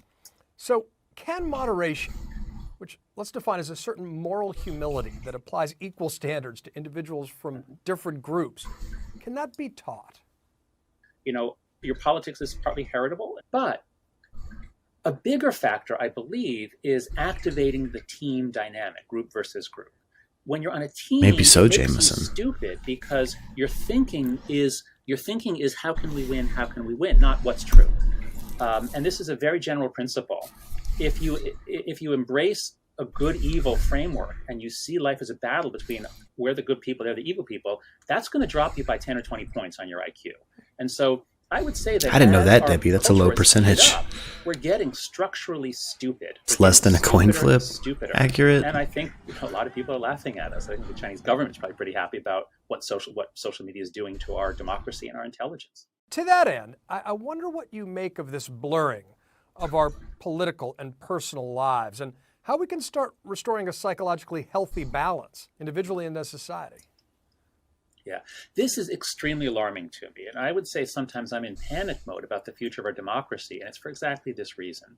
So traditionally, until the last few years, there were different domains of life. And politicians had their norms and ways of fighting, and lawyers had their ways of norms and talking, and doctors, and there were professional ethics in all these different domains. And, politicians could fight it out in one place, but then they could go out to dinner together, have a drink. And what we've seen in the last 5 or 7 years, I think because social media has basically knocked down the walls of everything is the public square, what we're seeing is if someone sees a politician in a restaurant and they don't like that politician, they think it's appropriate to try to shame him or her. For example, like Sarah Huckabee Sanders, who was part of the Trump administration, dining at a restaurant in Virginia, and the owner of the restaurant publicly asks her to leave. This is a major step backwards in the development of a liberal society. Look, her dad took all the snacks out of my high school, and it sucked. Fuck Huckabee. All the time, 24/7 is the culture war. Even if you get on an airplane, the pilot can turn it into the culture war. So this is a very alarming development. So what's the fix for that? To restore he got skinny, thought we all needed to get skinny. Well, meanwhile, has a daughter look like that. Eliminate fucking Facebook, Huckabee. Twitter, and various other platforms, And if we can't eliminate them, then for God's sakes, don't give them special, gigantic, amazing liability protection in Section 230 when they are not just bulletin boards. They are, with their algorithms, deciding what do we elevate and what do we suppress. They are publishers, and they should be treated as such, because it's not social media in general, like Zoom or texting, that is harmful. Those are good. This is a particular business model mastered by Facebook and Twitter, which I believe is incompatible with a liberal democracy, incompatible with a success in the United States in the coming years. Jonathan Haidt, a lot to think about. I agree with that. I agree with that sentiment. Anyway, I really sought that one out.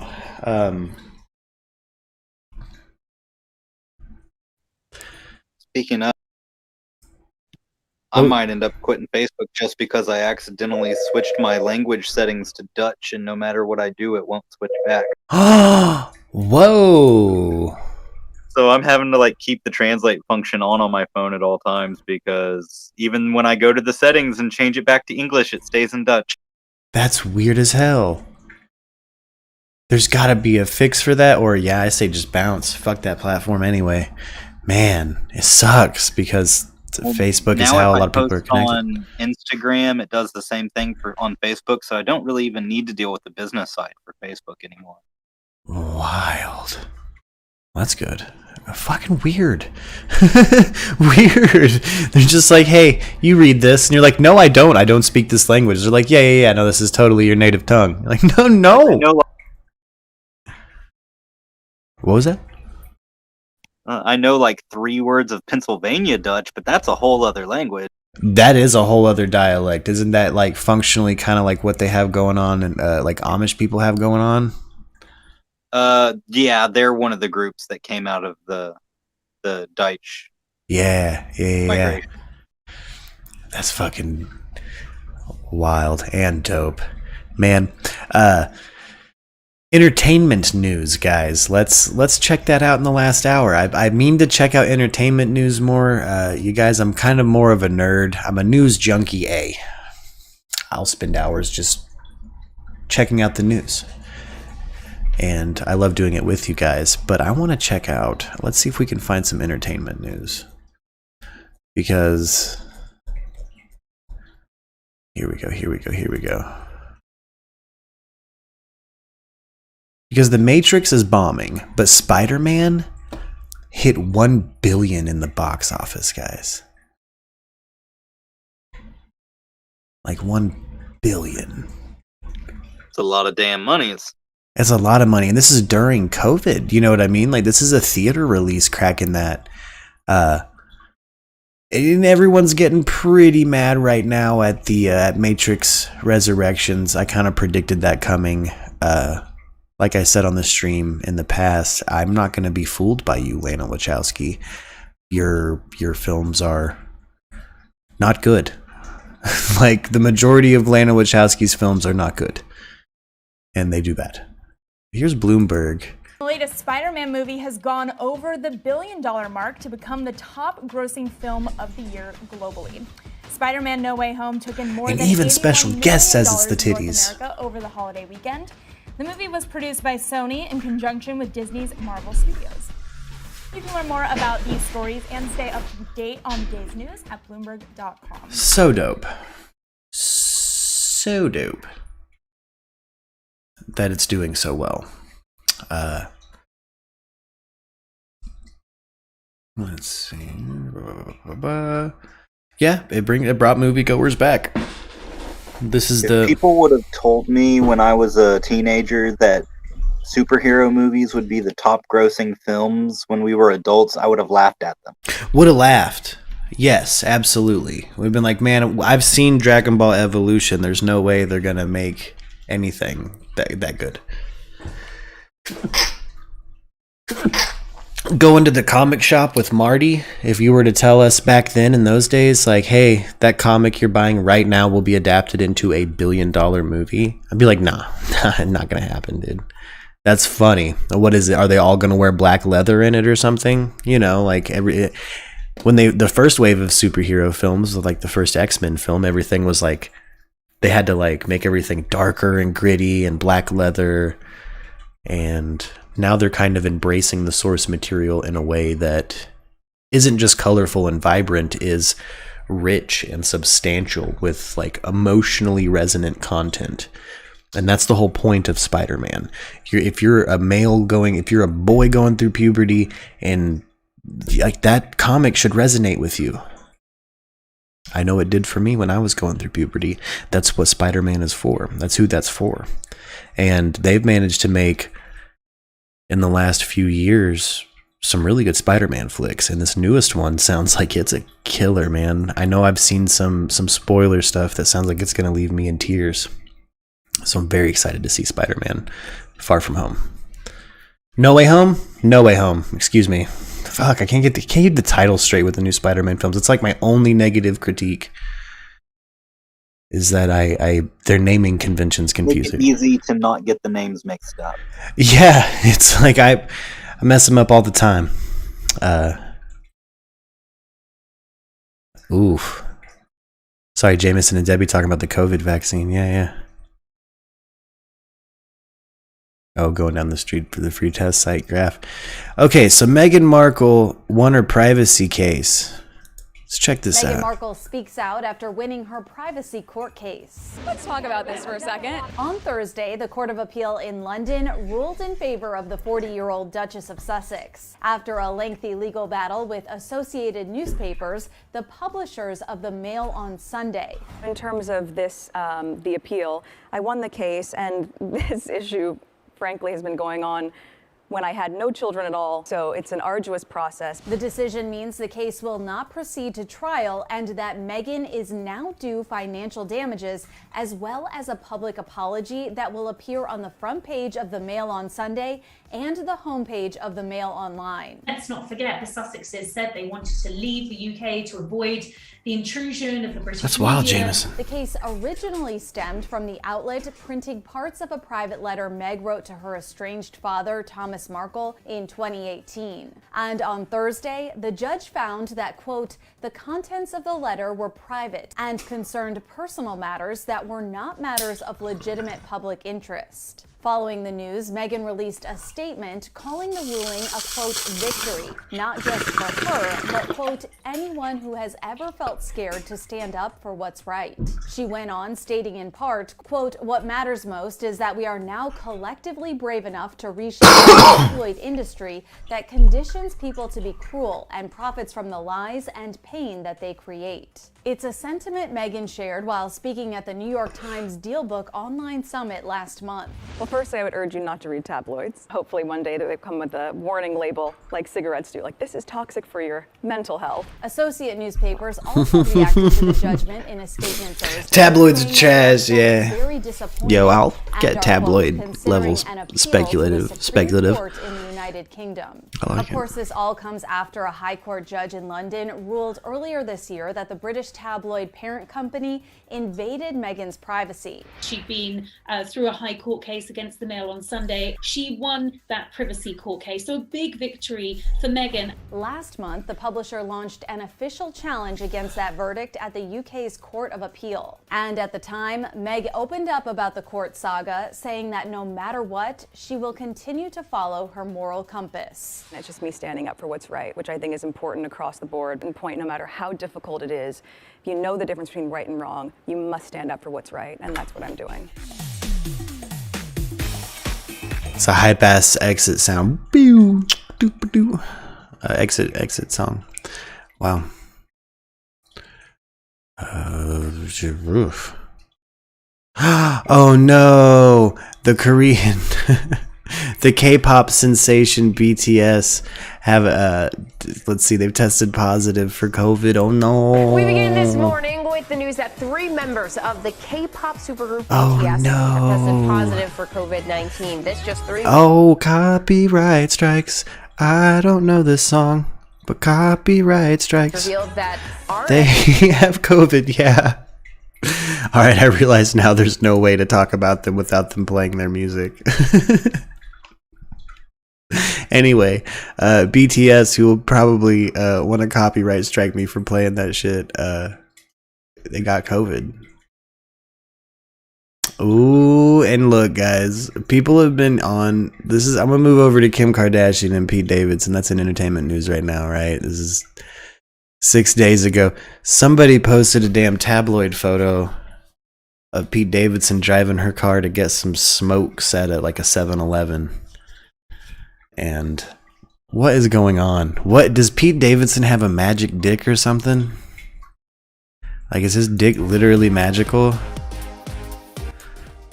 They have a movie date in Staten Island. Live from They go Staten see. Island, it's date night for Kim Kardashian. Did they go see that Spider-Man? For sure. On Saturday, everyone's new favorite couple was seen out and about in Pete's hometown. Fans first spotted the pair at the movie. It's so weird. They were joined by Scott Disick, and the night didn't. Why end was well, Scott but Disick they were there? apparently in the mood for some Italian. It was calming. A local restaurant shared these photos to Instagram on Sunday. You can see Pete, Kim, and Scott posing in some selfies. The caption reads, quote, "Thank you, Kim Kardashian, Pete Davidson, Scott Disick, and others for having dinner at Angelina's last night. Truly great to serve. Come back." Straight up Stanody. Look, I think this is a straight up PR move on Pete Davidson's part. I don't think surely they're not banging. She's not into Pete Davidson types. Like, historically, Travis Barker and Courtney, that makes sense to me, right? But this doesn't make sense to me, and I think this is Pete Davidson just like hooking her up. It started off he was only wearing her pajamas, but now he's just straight up getting cigarettes in her car at a 7-Eleven in the middle of the night. So Of course, Pete's night off was courtesy of Saturday Night Live's last-minute change of plans. I know it wasn't the Christmas show that you expected, but that's the beauty of this place. Like life, it's unpredictable. Just hours before showtime, SNL announced most of the cast and crew were staying home due to increased COVID concerns. Yes, I am here, and this Oh. is not the smallest audience I have ever performed for because I have done improv in a Macy's. The date night also follows Kim recently filing legal documents to be declared legally single, a move that comes amid her ongoing divorce from Kanye West. she's legally single, guys. Kim filed for divorce earlier this year after 6 years of marriage. Meanwhile, Kanye is sending messages that he wants to reconcile. I'm rolling with it. At the rapper's Free Larry Hoover benefit concert, and with Kim sitting in the audience, Kanye changed a lyric in his song Runaway that was pretty telling. I need you to run right back, baby. More specifically, Kimberly. But Kim's focus seems to be directed elsewhere. If her birthday gift to Pete last month is any indication. What, a hangout with Flavor Flav? Boy, Flavor Flav.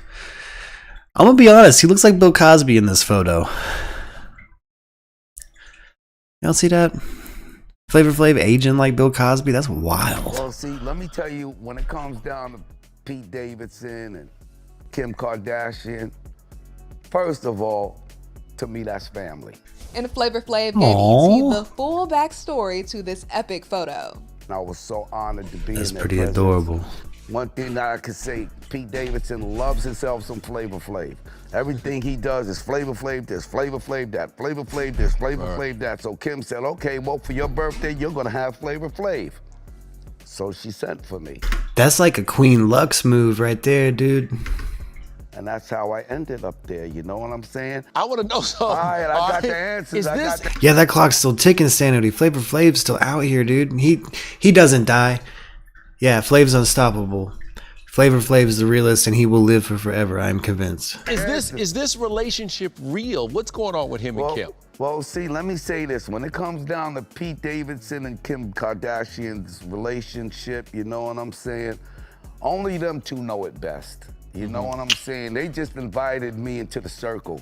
You know what I'm saying? But I really don't know the full, you know. And plus, besides, man, I mean, you know, that's Kim and Pete, man. I would rather them tell about their situation than me.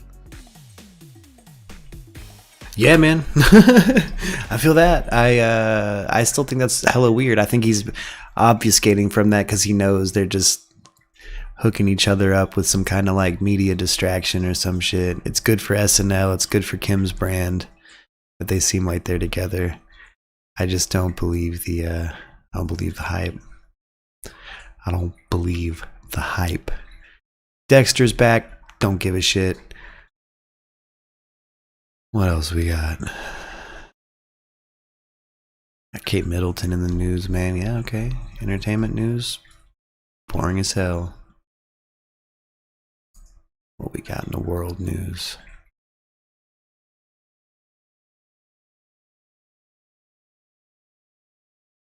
Man, Desmond Tutu. Rest in peace, Desmond Tutu.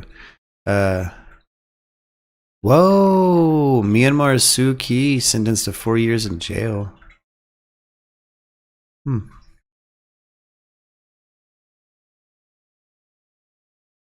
Check this out. These are Jerusalem residents reacting to the fourth vaccine shot. Let's see what my cousin's got to say about this. What y'all say? אני בעד דבר כזה, כי כל הזמן הווירוס מתעדכן. אז הגוף שלנו לא מתעדכן. אז אם עושים חיסון כזה, אפשר באמת לעדכן את הגוף שלנו, ואז אם הווירוס ייכנס שוב, אנחנו כן נהיה מודעים לזה, ואז הגוף שלנו יוכל להילחם עם הווירוס. אני חושב שצריך לבדוק את הדברים האלה ולעשות אותם אם באמת ברור שהם בטוחים, ואם לא, אז ברור שלא. Special guest. He comments here. He's going back to he's talking about Kanye West, right? He says, to be fair, Kanye has always been that way. I mean, I suspect that same as R. Kelly, he was picked basically because he's a whack job. It's odd because, oh yeah, you're talking about the COVID thing. Kanye West, he wasn't just chosen for who he was and the personality type he has. I think Kanye West was genuinely like prophesized by David Bowie. Have you guys heard that conspiracy theory? David Bowie prophesized the rise of Kanye West. If you haven't, I'll just have to do a whole video on it because it's one of my favorite conspiracies out there. And I think that Kanye West was definitely, he's part of this kind of globalist conspiratorial situation. Oh, snap. All right, on special. Hell yeah. I'm excited for the next two tattered maps. This Thursday, guys, new tattered map. Like, share, and subscribe. Dams have burst in Brazil. The region has been hit by floods. Oh, these people in Brazil are just swimming around.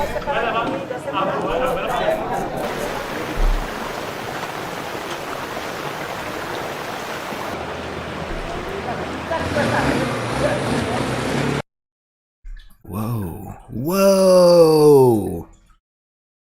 That's fucked.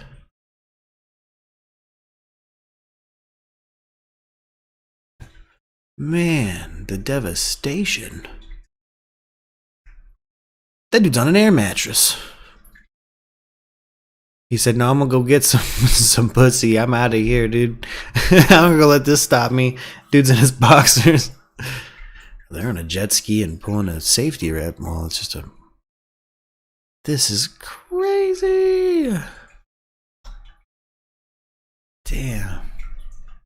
End on some international news. Just not enough entertainment to keep going for an hour. Long drills in several regions near Ukraine, more than 10,000 soldiers are returning to their permanent bases. That's according to Interfax news agency on Saturday, citing the Russian military, which described the drills as a stage of combat coordination now completed. The only men died in the Brazilian floods. The women were saved from their floating devices, aka their BBLs. That Moscow was planning an attack.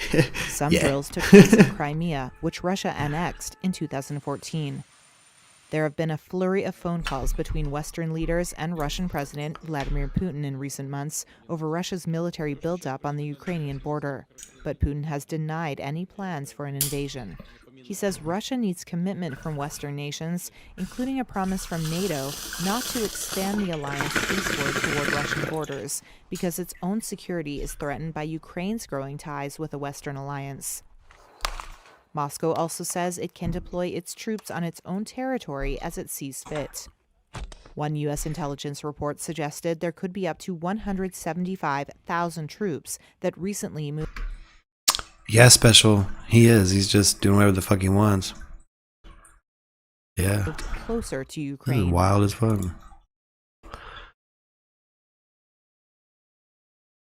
Oof.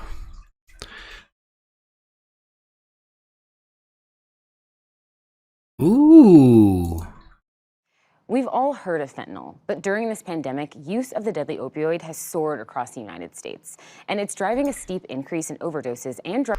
Here's a little news about fentanyl coming from Mexico. I had a question the other day during the stream, where the fuck is all this kind of doped up fentanyl coming from? And obviously Mexico, I guess.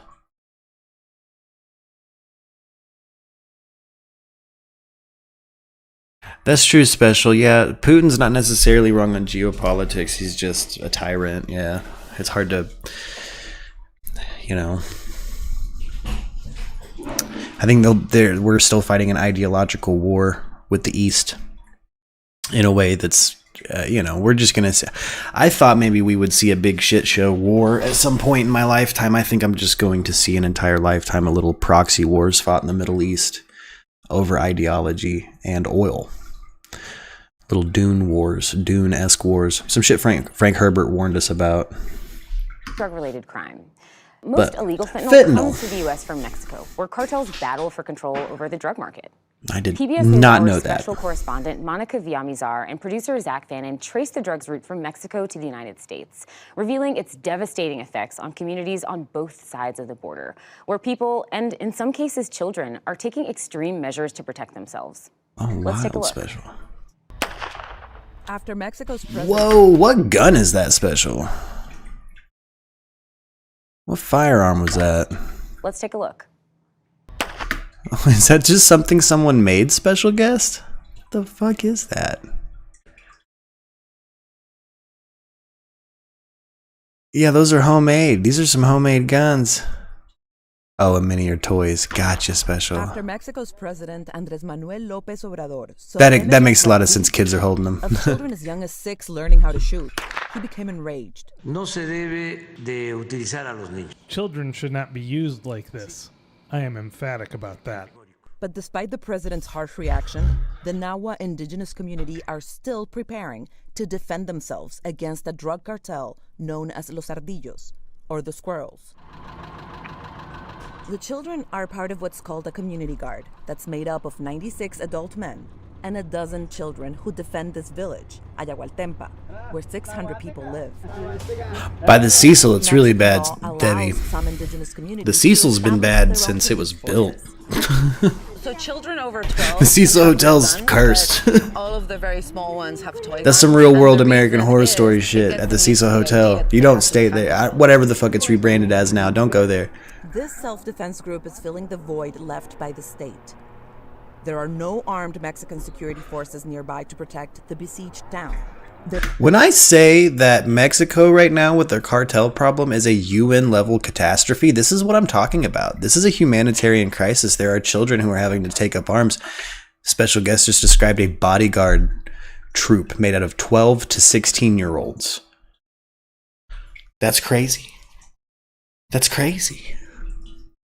That's a humanitarian crisis, and the only reason the UN isn't stepping in is because it's either backdoor deals they have with the US, Mexico has with the US, in my opinion, or it's because there's not shit there to fucking exploit that isn't already exploited. There is no medical facility and no financial aid has been provided. The state of Mexico as a nation gets frightening. The crisis that has isolated them from the outside world.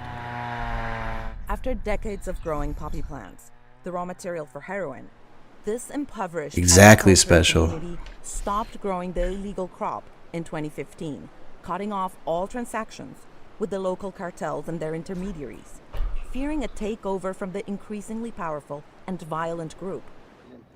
In November of 2019, as the cartel gained more power, the murder rate started steadily increasing.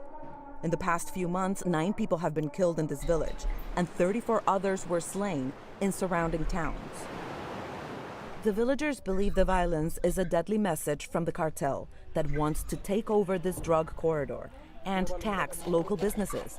Especially, yeah, I've known about a bit of that. Today, this picturesque town has still I had a friend that died when it started popping off real bad. The security situation is so bad, locals can't travel to the nearby farmers market. The local school shut down because it sits in a cartel-controlled area just past this chain that serves as a demarcation barrier. We, the farmers, our job is to work the land. But since there's no security, well, we feel obligated to take up arms, prepare the kids, because we don't know when or at what hour they're going to kill us. So if we don't prepare, that's a fake gun made of duct tape. They won't be able to defend themselves. The advantage that we have is that we prepare the community police for each shot they take, so they don't miss, that we don't waste bullets because we don't have resources to purchase ammunition. That's Revolutionary War Every shit. time the leader, Bernardino Sanchez, is out on patrol, his bodyguards follow him. 13-year-old Miguel is the youngest armed guard in the village. He says he misses school and splits his time between herding goats and weapons training, preparing for a possible cartel invasion. Cuando aquí atacaron a nuestros familiares. They have attacked our families. They've kidnapped us. They've killed us. Since then, I've grabbed a weapon. Do you think it's normal that a kid your age is armed and has a rifle? Pues no, pero lo uso para. No, but I use it to defend my village. A los delincuentes. This man, who preferred to keep his identity anonymous, says his brother, a community police commander, was murdered by the cartel. Yeah, salvage to ammunition. the Mexican government asking for help, Oof. but it fell on deaf ears. Salvage munitions, now, yeah. He has a warning. The government Fishing needs weights, to listen. ugh. We are defending ourselves. Yes, not because we like to carry weapons or because we want to kill. So long as our enemies don't provoke us, all is okay. But if they provoke us, who knows what will happen to us? Yes, I know they will kill us, but they will also die, so that's all. Citizens taking up arms to defend themselves from cartels is nothing new here in the states of Guerrero and neighboring Michoacán. The last civilian uprising in 2012 made the region one of the most volatile in the country.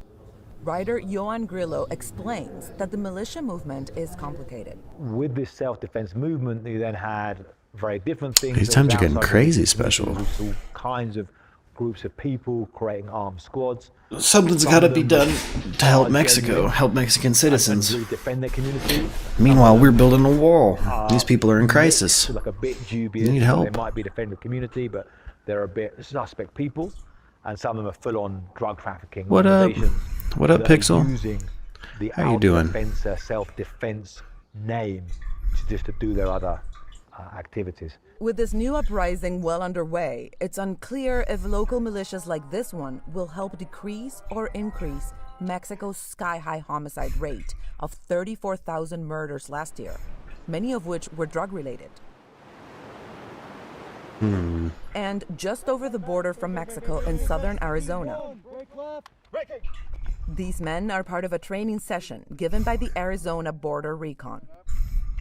The group calls themselves an intelligence gathering operation. Well, what up, Pixie? But they're armed to interdict and capture. Their leader is this man, Tim Foley. We love our country. We've taken an oath. You know, most of us were in the military. Or Right on. Well, welcome. To defend the country. And it doesn't end when you get out. It's a lifelong oath.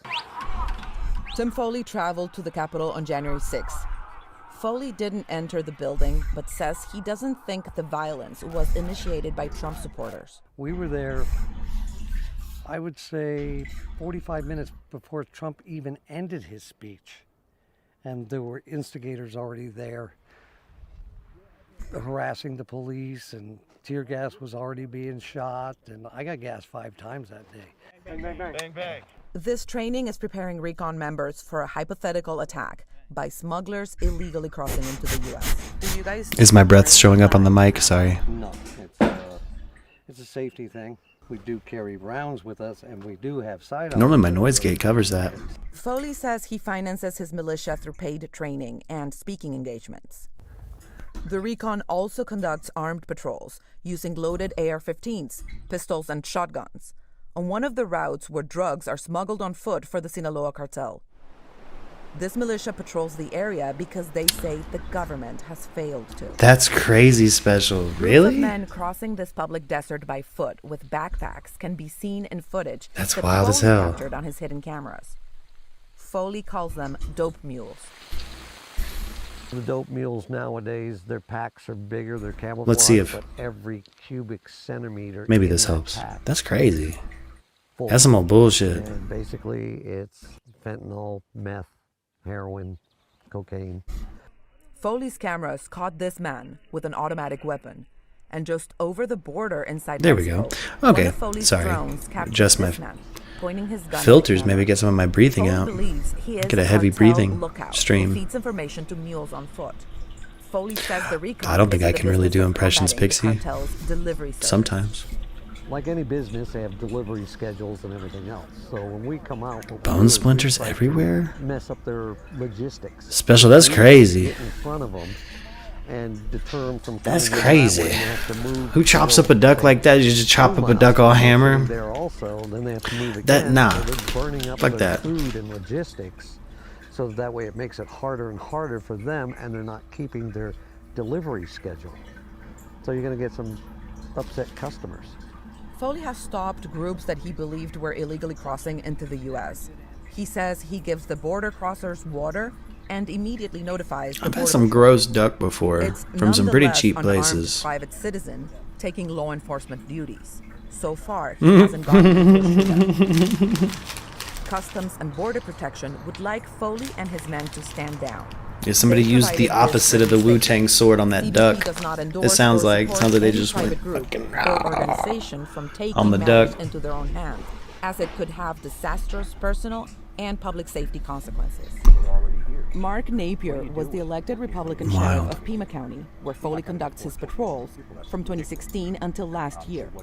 Today, Napier works for the neighboring Cochise County Sheriff's Department. How do you determine who a good guy and a bad guy is when people are carrying rifles and they're all cammied up? I'm not interested in our militia out there playing. No, thank you so much, Rock. That's problematic. Thank you so much. You're the However, best, my Sheriff dude. David Hathaway, a Spanish-speaking elected Democrat of neighboring Santa Cruz County, points out that since Arizona is an There we open go. carry state, conducting training programs and patrols is not against the law.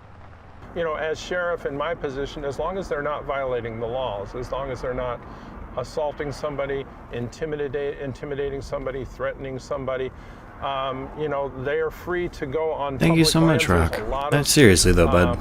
Public government-owned land. You're here every day. It's a pleasure. Tim Foley Every says time. he's been called a racist, but he points out that members of the recon are Latino. If we see somebody crossing, we'll just notify the Border Patrol. Hugo owns a taxi service on the east coast of the United States and spends his free time with... Other than wearing grease, like getting off on grease paint and military gear, like why are they snitching?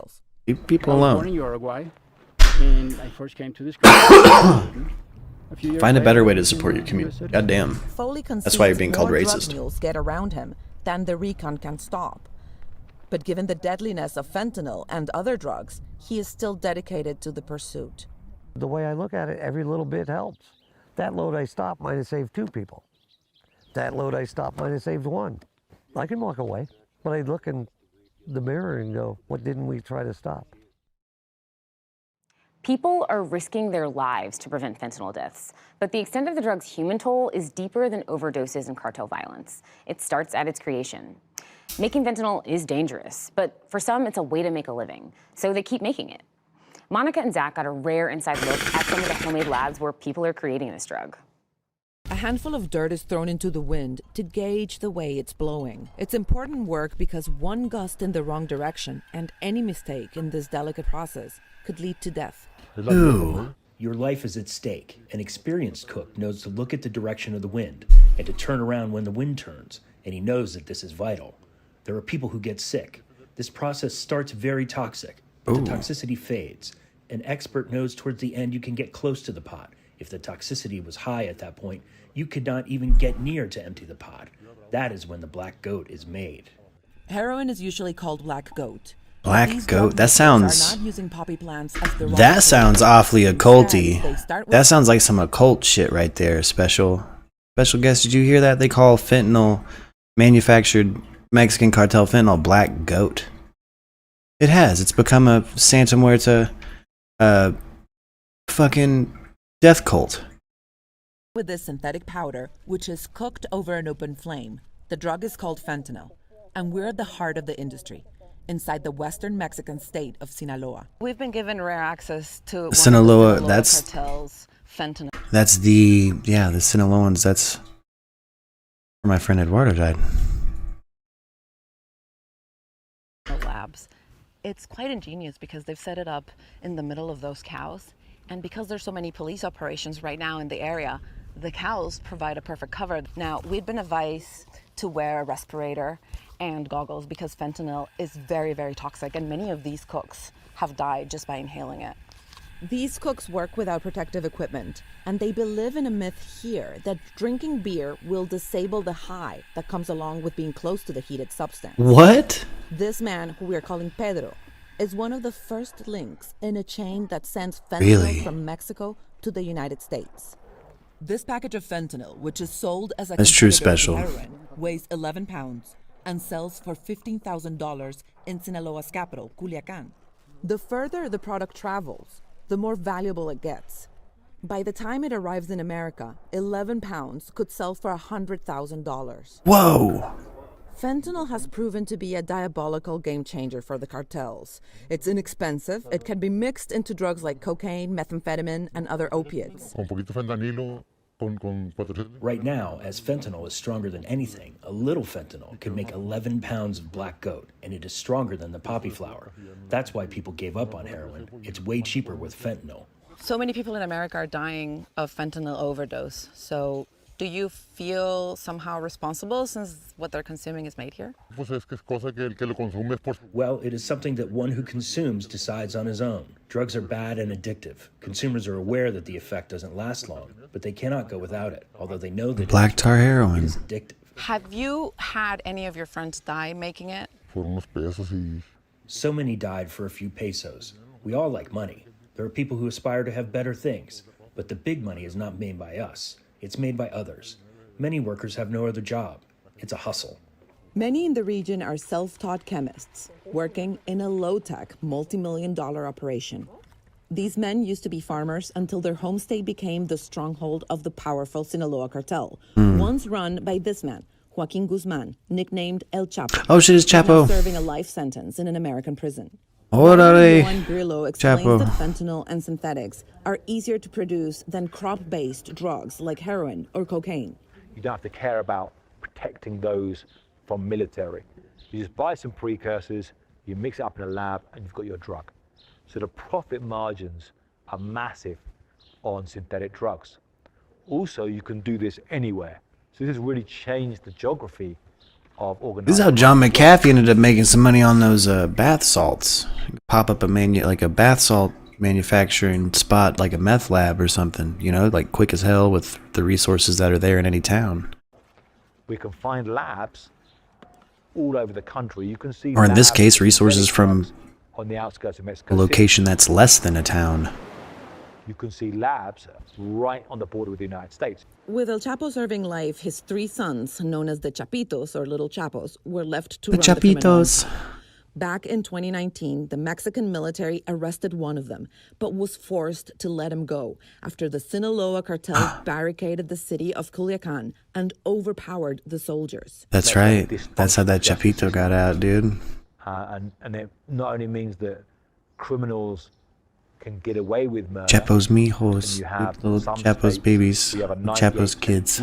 For murder, which means that's adorable, Chapitos. Develop this power as their alternative version of offering security. We reached out to Mexico's Department of Justice, but we were not granted an interview. Some of Mexico's biggest drug bosses were from Sinaloa state. The capital city, Culiacan, remains a safe space for criminal families to live in peace. This is not an upscale neighborhood. It's actually a cartel cemetery in Culiacan, and a reminder of the deadly cost of the illicit drug business. Many who lie inside these tombs were once top players.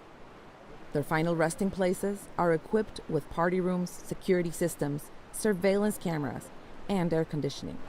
Wow. The drug business has generated so much violence that there is a cult of death here.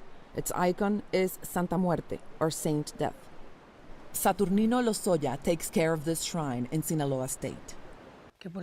Some people say that they are afraid of her. That is why some don't get near here. I have never been afraid of death. I know that I'm going to die one day, and she is going to take care of me. I know she will take me away, but I don't know where to. Man.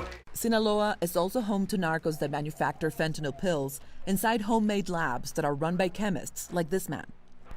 He says he's always alert, as too much exposure to fentanyl, even in pill form, can be deadly. The chemist says he makes 150,000 pills on a good day. Whoa. Which are worth about $90,000 in Sinaloa. The same pills can fetch about 10 or 20 times that price when they hit the streets of America. The pills are marked M30, M20, and M10. M30 carries 30 Check milligrams special. of fentanyl. The other has 10 milligrams. Some inferior pills aren't clearly marked, but these are the good ones, the M30. A few years back, he made Oxycontin pills, another opioid painkiller. But today he only makes fentanyl, which is much stronger and deadlier. Since fentanyl is added into almost every drug in the illicit market, it helps explain the cause of over 90,000 overdose deaths last year in the United States. The cartel chemist says the spike in overdose deaths is the fault of local dealers in America who changed the original dosage. Look, it has been known that there are many problems in the U.S. People are dying. What happens is that people take our product and they put more stuff into it. Then they modify it. Our formula does not kill. But if you change the product, then there can be a big problem. The pills are wrapped in carbon paper and tape. The tape protects them from sniffing dogs. The paper hides them from X-ray machines. That's crazy. Before they're exported, they are tested. A pill that has the right amount of active ingredient has a faint smell of popcorn. The chemist gave us a peek at how they hide drugs in the back of cars that are sent north to America. ¿Y este carro podría cruzar la frontera, este mero? I asked him if this car will cross the border or if the drugs will be transferred to another vehicle. Sometimes it depends. It depends on movement across the route. The chemist tells us we have to leave. The presence of our camera risks his operation. According to the U.S. Customs and Border Protection, the vast majority of fentanyl goes into the U.S. through legal ports of entry, in vehicles. Nobody knows how much fentanyl in both gel and pill form is successfully crossing the southern border. But a whole bunch. I mean, we just watched over $100,000 worth of the shit to get manufactured and filled up and stashed in a car, so that's crazy. It's crazy as fuck. Could you imagine just renting a car and trying to drive across the border and you end up caught in some smuggling shit? Oh, whoa. Stan Odie kind of took it off topic, but yeah, let's check this out. Stan Odie says, sorry for this, but could you see a Michelle Obama / Harris versus Trump / DeSantis in 2024? I'm not even sure Trump is actually going to run. I don't think so. I don't think Michelle Obama will run either, though. I think Kamala will probably try to run for president at some point in my lifetime. In our lifetime, for sure. For sure. See, I don't think Trump would take Speaker of the House, though, special guest. I don't think he'd take it. I don't think he would take it. I think he wants that big pie. He wants that big hot dog. I think he wants to suck on that chili dog.